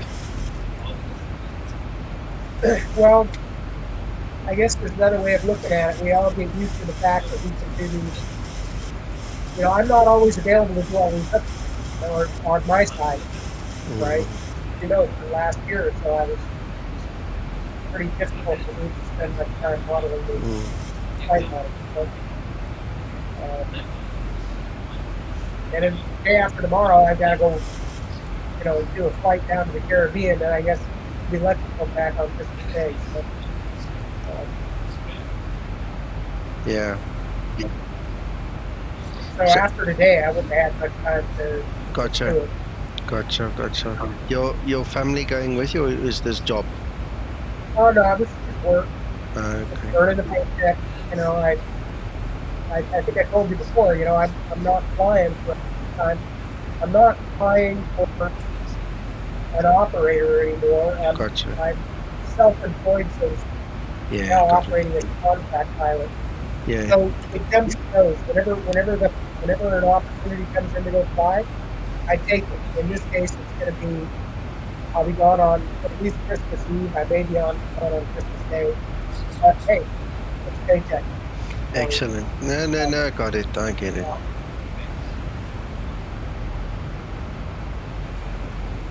It's a feast or famine thing, I can, if there's a high demand month, and I was put in 12 or 15 days out of the month, which is what I would have been given up anyway if I was still working full time for a charter operator. Would have been 15 days every month. But if I do 12 or 15 days doing contracting, I'll make a lot more money than I would have been just working for full time. Gotcha. But then there's some, I've only been doing this for about 3 months. I usually have a month where you're pretty dry and you almost don't earn anything. Back to the Going above profile descent there. Yeah, I'm listening to Twixter. I didn't even pay attention. It's basically gone into common VNAV now, so we'll pull the speed brake to quickly catch up again. What's your next restriction on the altitude? Let's quickly have a look.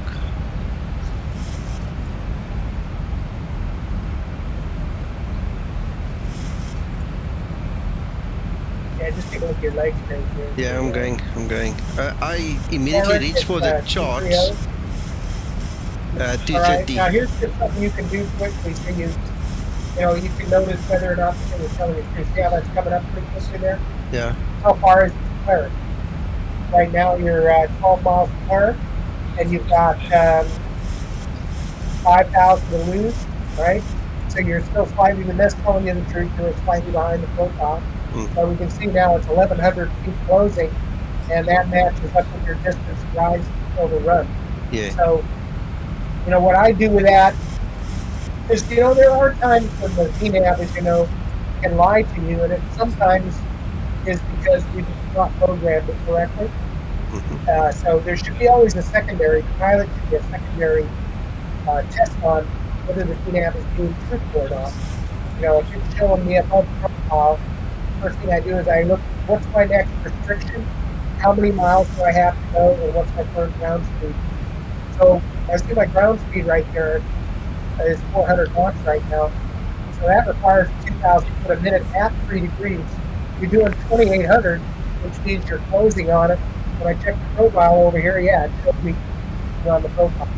So I can have if I understand that relationship, I can really quickly analyze whether or not it's being truthful or whether or not it's lying to me.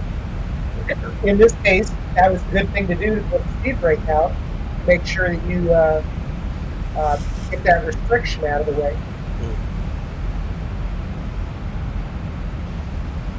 It's almost back on board. Yeah.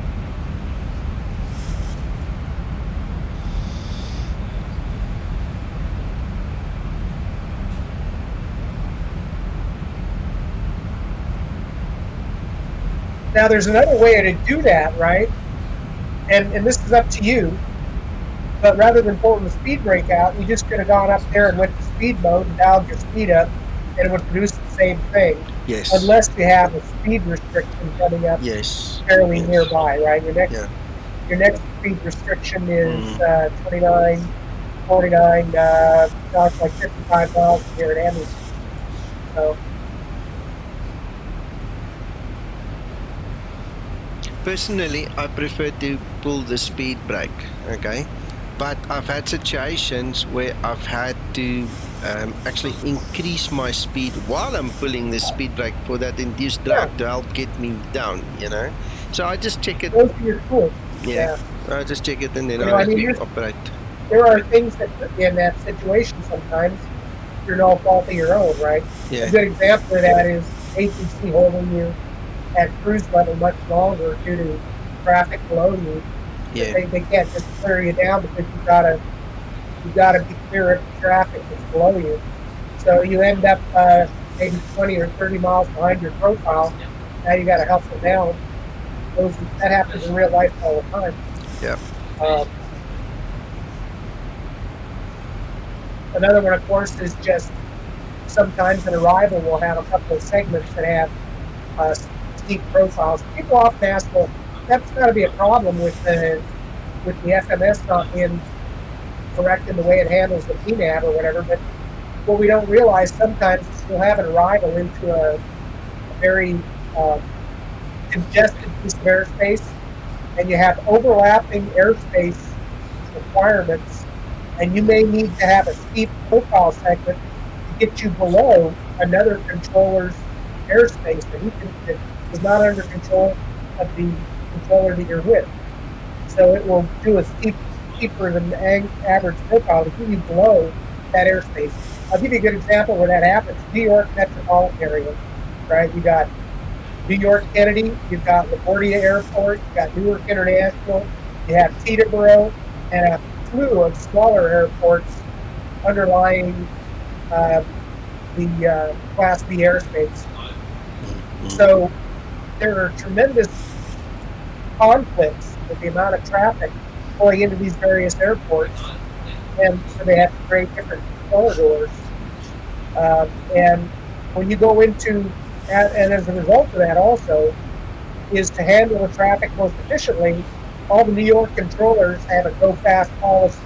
So until you get within about 10 miles of touchdown, they'll keep you at 250 knots the whole way. You're even down at 2,000 feet, and they want you doing 250. If you slow down without asking them, they'll chew your butt out. Wow. You know. So and these controllers from New York, they're not nice. They're rude. If you piss them off, they let you know. You know? I've heard on YouTube. Oh my goodness. Oh yeah, it's a daily thing there.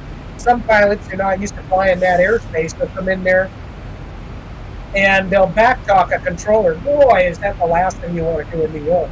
Yeah.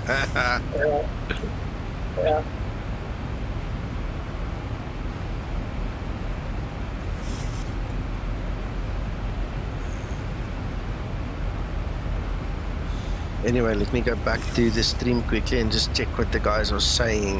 Is the landing CG still ready? Papa Mike, it was never a general recommendation. It is something me and Twixter discussed, and I liked the general feel. So I made it part of my training, you know, just to get a better landing CG.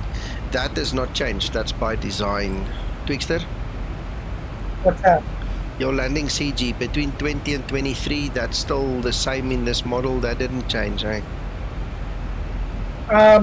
Well, you know, that is obviously the actual landing CG is going to be a function of how you load the aircraft. And if you use Zibo's, you know, if you just go put a payload in, he's going to, of course, distribute the payload automatically unless you change it.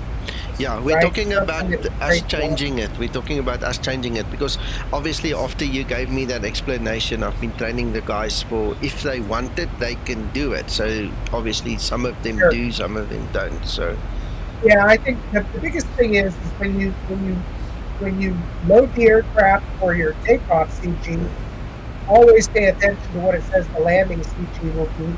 And of course you can see that in the CG screen in the EFB. Yes. Once you have put all the data in, it'll tell you the projected final CG at landing. And we actually have to compute that prior to takeoff. I think sometimes people don't realize that for the air carrier operators, whether in European or US or whoever, they're required to check that before they ever take off to make sure the aircraft is within landing weight and within CG.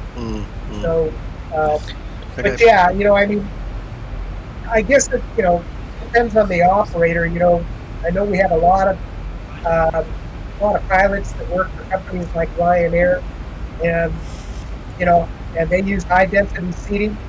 Quite often, they're going to be more forward than say a domestic operator over here, right? Who has, you know, they're going to not be flying, not be in the U.S. Most of the operators are going to be mixed class, right? Gotcha. Unless they're a economy operator. So they'll have a tendency to have a little bit more half CG for the whole flight in order to save fuel. Transition so, level.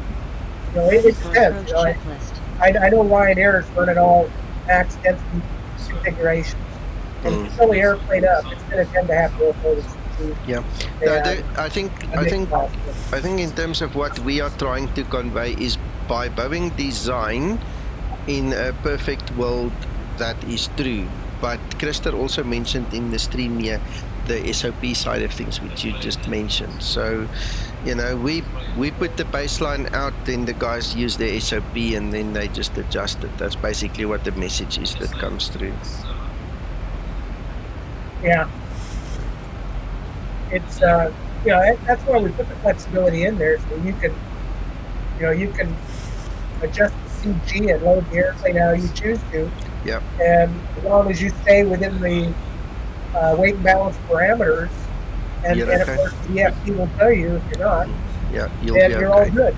Exactly. Right? But obviously, they will have different flying characteristics too. Yes. You know. Yeah. Or you just leave it in the auto configuration, either through loading as usual or through this airside services, you know, and let Zibo distribute it and you just enjoy the ride, you know. Exactly. You know.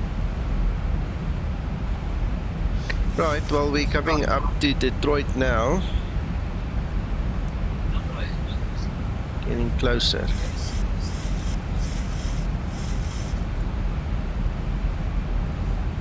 Gotcha. By the way, I really enjoy this. You know, it's only been 4 or 5 days ago. I went ahead and put XP Realistic in. I'm still tuning it, but I like it. Yeah, right? Nice. You know, getting the sound and the little bit of shake out of the spoilers, for instance. It really does help. right? I'm interested to see how that's going to work out in my home cockpit, right? Where I'm going to be hooking that stuff up, butt shaker, and be able to feel that, actually really feel it in the aircraft. And so that's what I was looking for, is a sound file that we'll be able to drive by haptic feedback system. Yeah, that will be nice. I think so. And the runway and taxiway effects also are nice. Although getting it tuned just right, you make a nice touchdown and it feels like a crappy touchdown because that sound file doesn't seem to differentiate very well between a soft one and a hard one unless it's very significant. So I'm still tuning it, trying to figure out how to get a sweet spot there so it can make a nice a roller landing that it doesn't sound like a broken tin can, you know? Yeah. Oh, you'll get there. It took me a few days to tune it myself to my liking. It's just take time. Yeah, some of the features I don't use. Some of them I think are, a little bit corny. But, at least those, the ground effect, the roll and landing and the speed brake, the wind noise. I can tune the wind noise. I like that because I never liked the wind noise that we already had. Yeah. So, and in a simulator, you don't want it at real volume either. In the real airplane, and I think that's something that you don't get in a 6 degree of freedom sim either, because they tend to turn the wind noise down so that people can communicate in training, right? Yeah. But in the real airplane, it's loud as crap in the cockpit. Yeah. Right? At least in the Boeing it is. Yeah, it is. It is.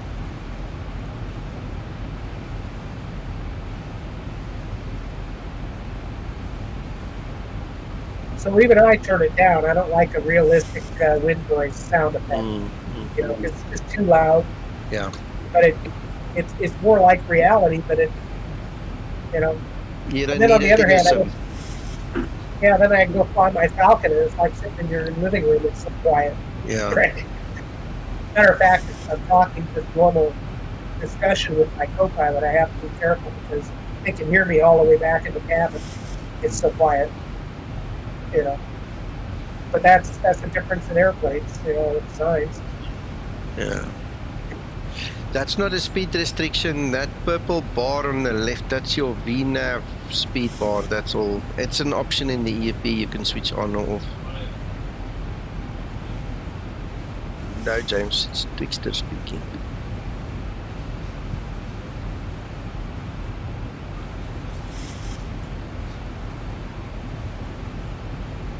We're getting nice and close now.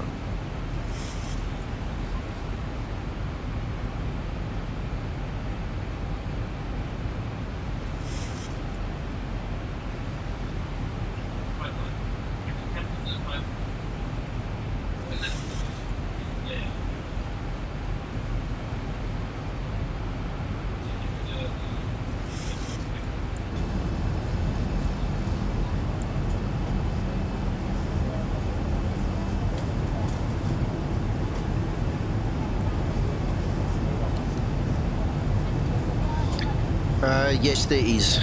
Yes, there is. The purple line is operator option.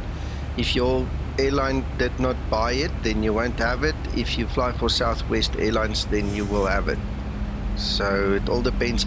That's why it's not forced on you guys. That's why you have to choose the option in the EFB. It's just like you go to Boeing and you say, here's my $50 million, I want that line.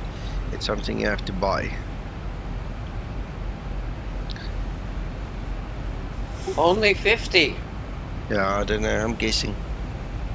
I might be cheap. I don't know.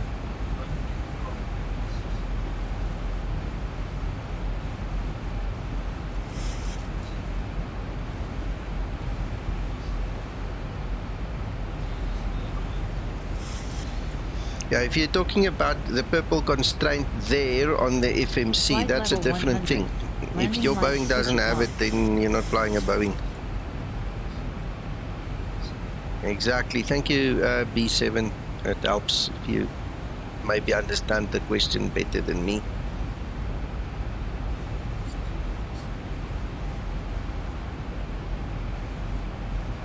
Hello, George. Yeah, all good. Thank you.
Flaps 5 set.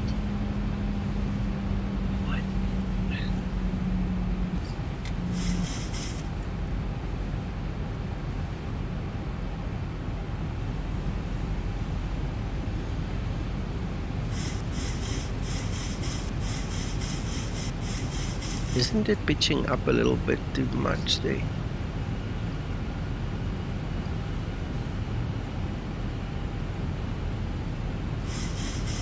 Messed up the approach before. You? Yeah.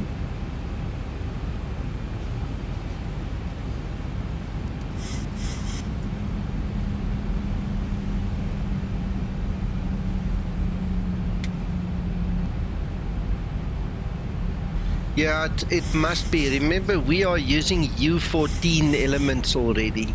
So B7, you're correct. You are correct. When I answered him, I was obviously looking at the PFD. I didn't even, imagine he was talking on the other side. You picked up on that, so thank you for that.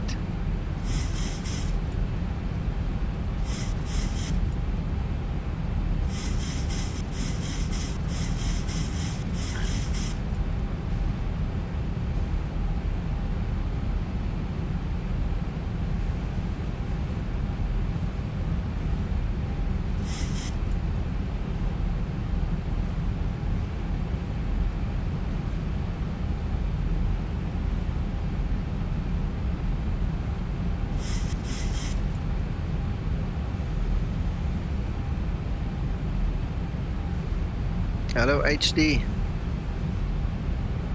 Yeah, it's nice flying in the States when it's dark here. We can see the light on that side of town, Cool. See, I always like to fly real time, and it's not the same when you fly in the pitch darkness of night and you have to do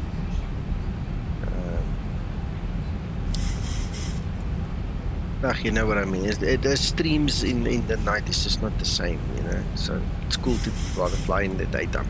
Then we just come to a different continent and different time zone. Thanks, B7.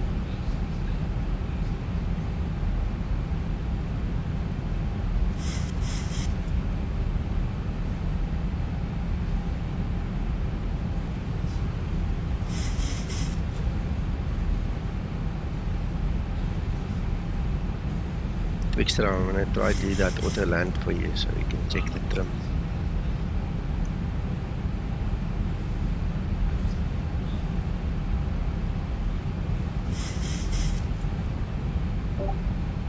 Yeah, that'd be nice to do. Partly, I also want to see if it, whether or not it does that premature bottom on the auto land. I.e. bottoms out, foot or so above the runway. Radio altimeter.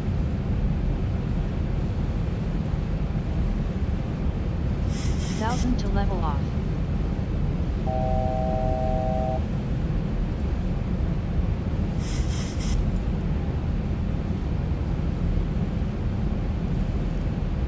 Cabin crew, take your seats, prepare for landing.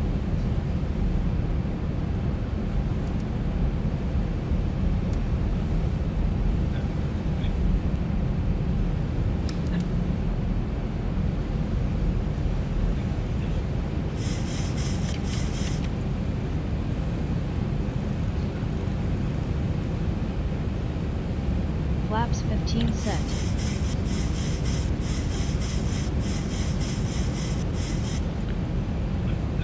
Bye, Christer.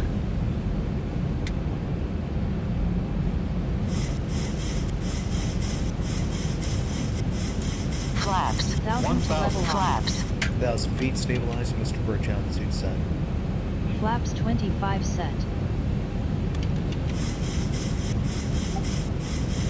Yeah, I know you don't do them. Don't forget to put that second autopilot in. Ready for landing checklist. I did. Approaching 2-1 left. No problem. We just would have made the rough landing on autopilot. No. Hold on. We cowboys. We can do things.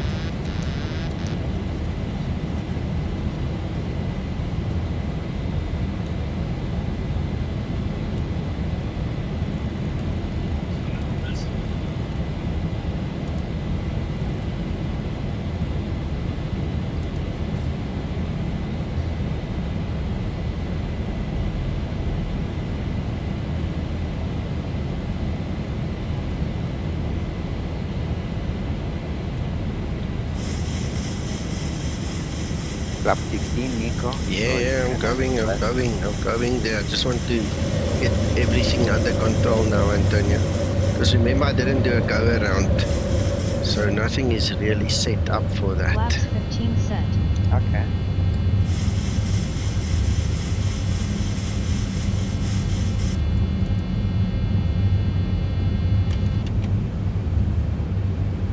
Flaps 10 set.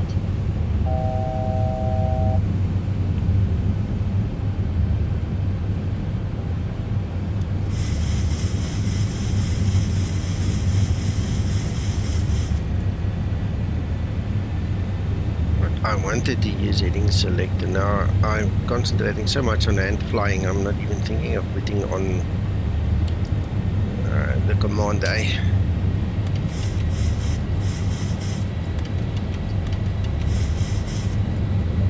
Yeah, I just main thing to remember with that is that as long as you get that second AP on, I know later than 800 RA, yeah, it'll be fine.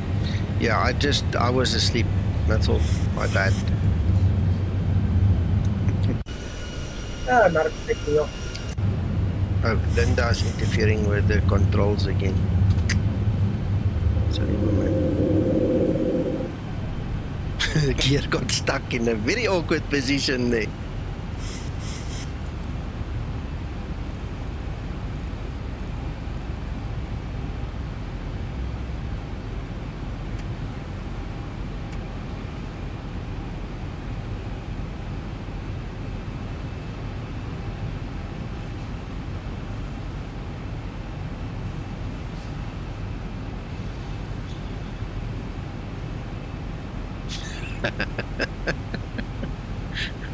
I'm not online P7, so I don't mind doing a stupid maneuver like this. Nobody's gonna see it.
Air show display pilot.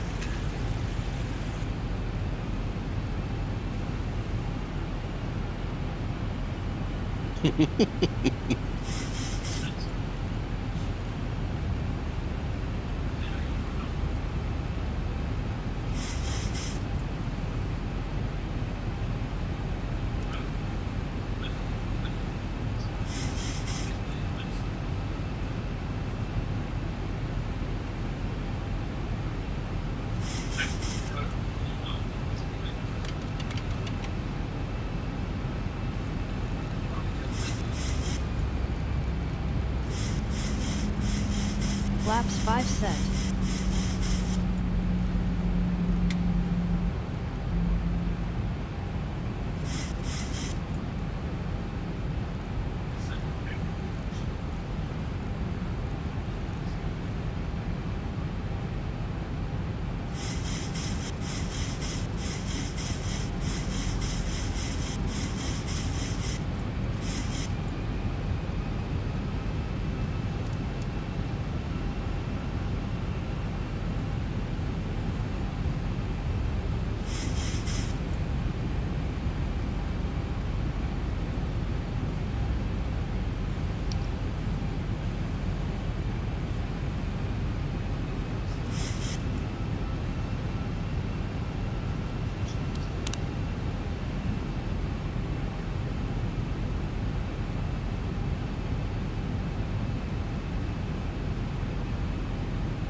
Flaps 15 set.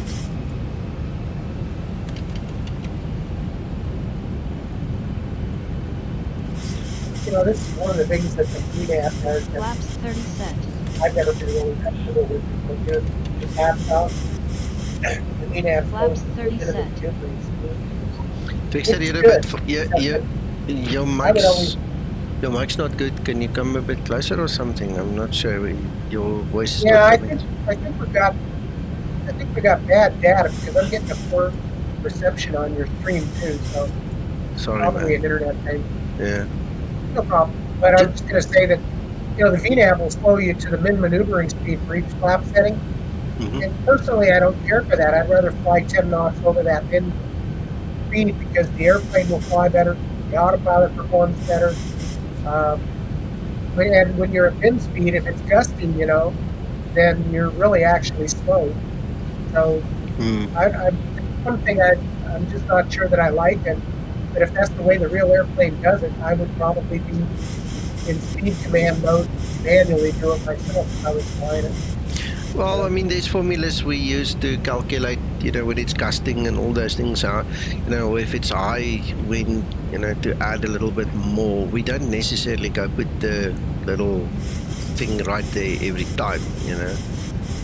for the Yeah, I'm purposes. just talking about the intermediate flap settings, you know. If it's 170 in real life, I would be flying lane, you know, unless I'm on a speed restriction. And I would go to the next flap setting and still hold at least plus 10. I just find in my experience over years that airplanes fly better and the autopilot still Approaching 21 left. Because the closer you are to wind speed, the more the autopilot has to work.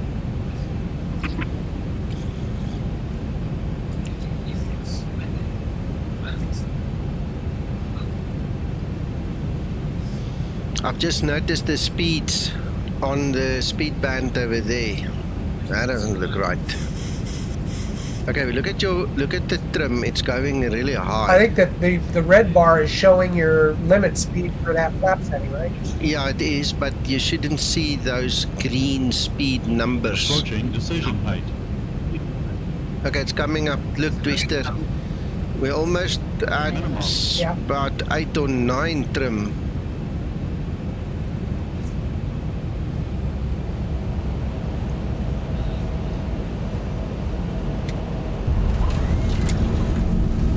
Break up. Yeah, we're on the limit of the green band on the trim, eh? Auto brake. Yeah, it looks like about an 8. Yeah, it's about 8. That's 8. Definitely 8. Yeah. What's the CG you've got right now? 4,000 feet I'll have a look now. Yeah. Yeah, we're on 8.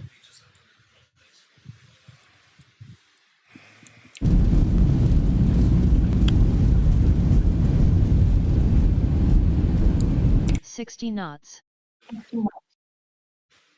At 19.6. So, yeah, it should probably, you know, this is one of the where you can get feedback from, you know, like Sasso and some of the other guys that are currently flying the airplane. I personally think I need to tune it to be a little closer to, in that particular case, probably around 7. But, you know, it's not bad. It's the green band, as you know, is for takeoff only, but there are cases where you could actually land with, you know, if you were really forward loaded, as much as 10, you know. But yeah, I would want to see it no higher than 8. But this is one of the things I can fine tune. Okay. Well, good luck with that. It's better than it being at 4 when you land. Yeah. Great landing. You are professional. Now I couldn't see because you had your screen down, but it looked like you probably see it on a replay, whether or not it looked like it might have flared just a little high, and then you had to let it roll over. You could do a replay, can't you, Nico? Yeah.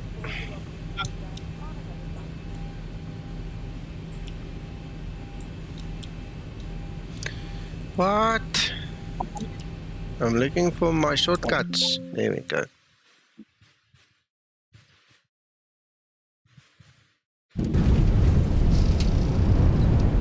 Yeah, go on an F4. Yeah, there you go. Yeah, that one.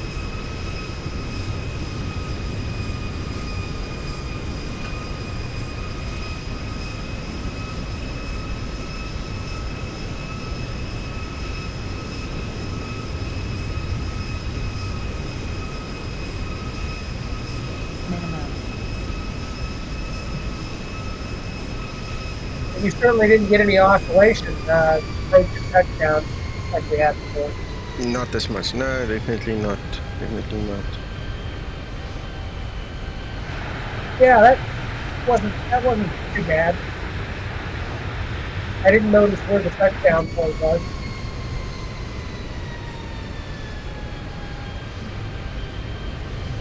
Oops, that's not there. Couldn't see the markers go by.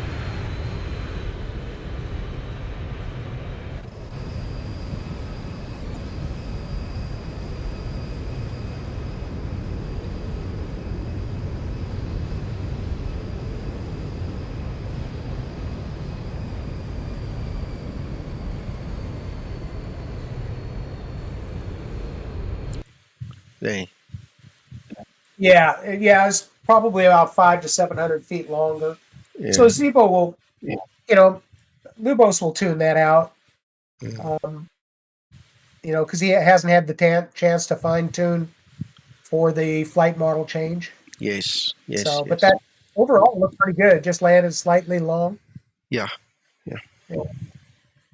And the most important thing to me, and I was happiest about, is, before we were getting, you'd get down to about 300 feet above touchdown, and then the nose would start PIOing a little bit too much.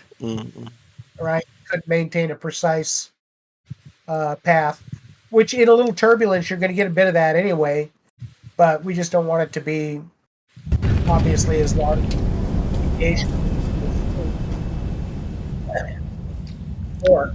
No, for sure. So, look, yes, to answer you, B7, I think I'll make this a torrent. I'll hand it out to the users. That's not a problem. It's good as long as you, all of you, ladies and gentlemen, understand it's in an evolutionary stage. Okay, so you guys are welcome to discuss it. Okay, but Twixter and Zibo are not going to base the changes on your discussion. Okay, so just remember that they base it on real world stuff and knowledge and documentation and things they have, and then obviously the real world pilot's input. Okay, so just don't get offended or get upset. That's just the way it works, but you guys are welcome to discuss it. They know what they're doing, so give them a chance. It's going to take a couple of versions to get this thing sorted, and then everybody will be happy. So use it as is, enjoy it for what it is, and that's it. That's about all I want to say about it. And then under those circumstances, we're all going to chat together and have fun together and work through it. But I'm happy. I can put this thing out. It's fine. Hello, Mohammed. No. Say again, Uncle John, I spoke over you. Apologies. A huge thank you to Twixter and Zibo. Yeah, thank you. This is 7.2, and I'm going to release 7.2 onto torrents. It's already in the Google Drives. You guys are welcome to test it. It's better than 7 and 7.1 in my opinion. So, yeah, it's for you guys to go and check it out, but I think it's a huge improvement. George, I probably did not. Let me scroll back up quickly. George. Could you explain how you can fill a flight plan on Iveo in the evening?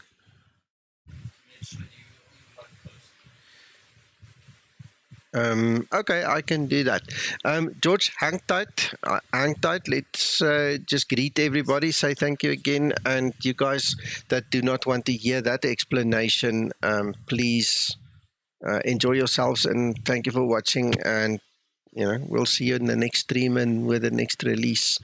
So yeah, that's it. That's the end of the stream then. If you guys want to hang around and hear me talk about Iveo and things like that, you guys are welcome.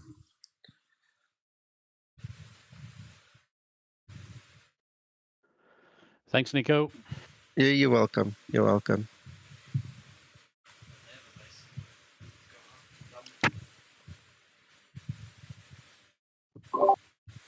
Hey, Nico? Yes, sir. Yeah, I just, I heard your response to one of the users there. We always do, of course, welcome input from the users, because that helps us to evaluate what people are seeing, over the user base, because you can get differing results on different systems, etc. And that's what helps us find things that otherwise we might not see. But I think what you said was true. We want to hear those comments, and sometimes they really do help us to find something that we otherwise hadn't seen and get it corrected. The biggest issue, as you're well aware, is when somebody comes back with a comment based on something they saw in a YouTube video, but we don't have any data to support what the conditions were when that video was shot. And a lot of times the users, through no fault of their own, don't understand the importance of the kind of details we need to know, especially when they say, well, Zibo does this, the real world does that because I saw it in a YouTube. Well, you know, my question always comes back to the same: what were the conditions, right? You know, and we can't always figure those out. So you're right. We don't always take that. We don't take user feedback about how things have to be fixed, other than to take the observation for what it is and ask ourselves the question: is there's something that we need to change? And like you said, then base that on known data and known procedures, you know, things that are published. And some things just aren't always obvious at face value. So it does help. I mean, I have made changes based on a user input sometimes that made me look at something that I otherwise hadn't seen. Or if I hadn't tested the model recently, that used to happen over the last year, something would happen that actually changed the character of the flight model because of changes that Lambert made. And if I'm, you know, busy and I haven't had a chance to, every time that Lambert comes out with a minor change, I don't just automatically go and do a full flight test on the Zibo mod. I probably could, but I just don't have time for that sometimes. Yeah, absolutely. Yeah. Twixter, I think the reason also that I mention it is between Jacob and Tero. Specifically, guys, and I'm mentioning your names now, don't get alarmed. I'm not going to say something bad. The guys are very zealous and they want to help and they want to give their opinions and all these things. And I've noticed before that, you know, they might not understand exactly, and in my broken English I'm just trying to, you know, explain to them where it comes from. Okay, so and I've mentioned to them before also, because you don't see something you mentioned immediately doesn't mean it won't get done. Sometimes it takes 6 months or a year before it gets implemented. So I'm just trying to calm the guys down. Jacob and Tero are two also members of the community, but they mention things that are like higher grade maths to some people, you know, and I just don't want them to get disappointed when things don't happen immediately the way they think it should happen, kind of a thing as well. So I'm just mentioning it, that you guys must hang in there, you know, the guys know what they're doing. And I see Jacob did ask the question on the forum based upon the previous time I mentioned this: does this mean you don't want you know, flight model feedback? And the answer is no. We want, like Twixter explained, we want, but don't be demanding, you know, if I can put it that way, if that's the correct English way of explaining it, you know. Yeah, exactly, B7. Zibo's got a hell of a workload, okay, and at the end of the day, this is still a labor of love. It's a hobby. We're not getting paid to do this. We have to fit in the family, the job, the business, everything else that needs to happen. And so you guys are welcome to discuss it. This is the bottom line. And we want the feedback. Twixter has already said that. But you guys need to rein in expectations. You know, things don't... yeah, correct. Yeah. There's a... Pardon my interjection here, but I think there's a, you know, for perspective, right? And I'm not saying this to disrespect a product, but, you know, if one owns, for instance, PMDG, well, anybody who's used PMDG for a while, not only do you pay a lot for that product, and there's a big team of developers, but known problems that are actually fairly serious problems with it can sometimes go uncorrected for a year or more. And that's because of this convoluted internal process of development that goes on in a commercial product, where they do all kinds of internal testing and modifications that go for extended periods of time. And then you might be lucky if you see an update or a revision more than every 5 or 6 months, maybe sometimes longer. Yeah. And I think people get spoiled by the fact that we do weekly, if not daily, updates, sometimes multiple times in one day, right? So we're far more responsive than most people. But as you just said, sometimes we do not have the logistical ability, i.e. time, to work on everything everybody wants to be worked on. Sometimes Zibo sees something and says, oh, I can do that right now, and he'll knock it out in 5 minutes and publish it. Yeah. There'll be other times where it goes down the list and it doesn't get dealt with for several months as he's got other higher in his priority list. Take a lot of So Jacob and Tero, I'm not picking on you. Okay. We've spoken about language barriers, difference in translation, difference between speaking and the written word, and things like that. So don't take it personal. And I do know that you guys are offering your best, and we accept it. Okay. I hope you understand what we're trying to say. So nothing against you, nothing against what you do, nothing against the effort you want to put in. I just want you to understand, you know, two hands, so many bodies, you know, each just have two hands, you know, so we obviously try and work as fast as we can. Okay, so I hope you understand that. I agree with you. You guys, you know, you haven't been demanding lately. You're right, Tero. You haven't done it in many long time, but it's taken a while for us to understand each other, if I can put it that way. And so this is also why in Discord, in the Zibo chat room, I said earlier, I've come to the realization that that is the chat point, okay? And I'm not going to stop it. If you guys want to sit there and chat the whole day, by all means, go for it. And if Twixter has got time, he can go and read it. If Zibo's got time, he can go and read it. But always just remember that if there's a pressing thing, and this is what Twixter alluded to as well now, if you guys genuinely see a bloody pressing thing and you need to get it out, make sure you put it on the forum. Make sure, because that's where Zibo and Twixter is definitely going to see it. In Discord, things get lost, you know, over time and things like that. You know, you don't always pay attention there. There's some days I don't even read Discord, and it's on my phone. It's with me all the time, but I'm busy, you know. So, you know, that's it. That's it.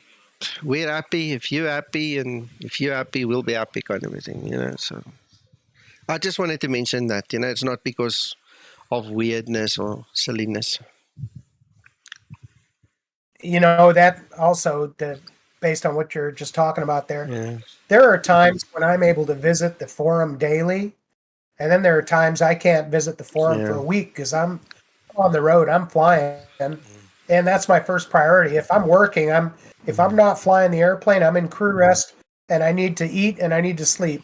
And so there'll be times when I can be on the road for a couple of weeks, and or if I'm at home, that doesn't necessarily mean either that I can keep up with the forum. Lately, the forum has had far more traffic, as you've noticed, than we have had time. Yeah, absolutely. And I will get notices.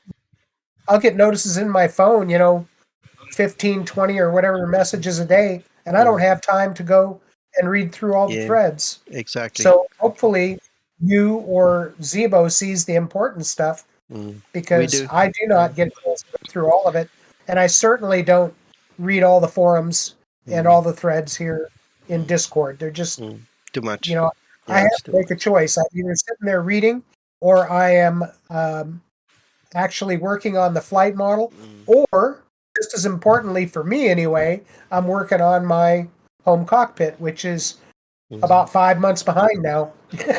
So, you know, we all have to make those choices. So what we do with our off time. No, absolutely. No, I'm glad Tero understands what I'm trying to say. You know, we just had to find each other a little bit, and I'm really happy to hear that, Tero. And we'll help where we can. And if you guys, you know, can add value, then now go for it, you know. So yeah, guys, come share your story, and if you can help other users, great stuff. Okay, that's enough about that. Let's move on. Let me talk about this xEnviro thing quickly. So let me bring this up onto the screen here. Where is xEnviro? So in order for you to fly on iVAO, you cannot change the departure time to an unrealistic time, okay? This is a simulated, a real-world environment. So your departure time needs to be in the time that you're going to fly. And there's a couple of reasons for it. Number one, it simulates real world and you fly on Zulu time. Okay, so this flight of mine started at 17:20. That was what I filed. I never used it. That's why it's still here. Okay, but you cannot set this to a odd time, let's say 5 hours from now or 5 hours behind or whatever, and then go fly, because there are limits built in. This is the second thing. There's limits built into the iVAO servers. It will see that you have the wrong flight plan and it won't tie it to you the way it should if you have the incorrect time. Okay, so the recommendation here is set this to the actual time that you are going to take off approximately. Okay, so it's a real world time, real Zulu time, the real world time that you're going to take off. This is what you set over here. Okay, when you go into X-plane and you set up your flight, what time you choose here is absolutely of no significance. You can set this to absolutely any time.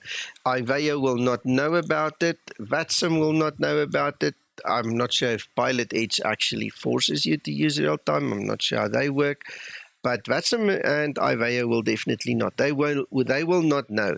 So as long as your flight time here is a real world, real time, and you can fly at that time, that will be your takeoff time approximately.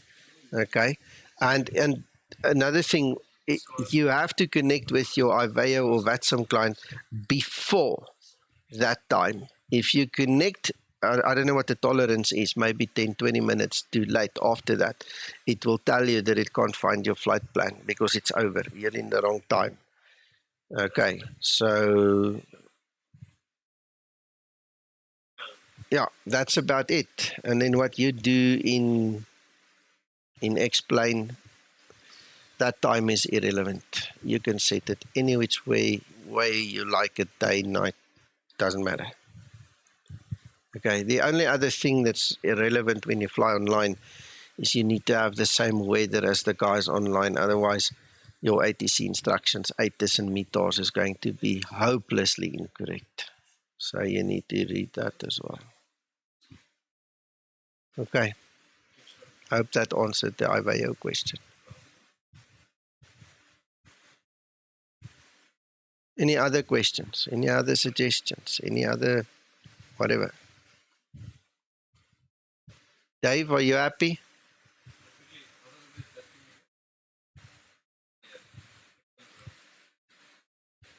I see my mic was on.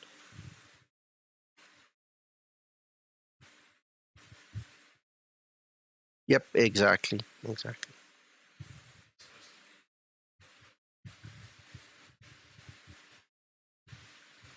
Okay, excellent. Jacob, as long as you're happy, buddy, thank you for joining us, everybody. And you guys must have an awesome rest of your day. If it's night time, go have a good night's sleep. I'll release the torrent for you guys in a few minutes, okay? Okay. Bye, everyone.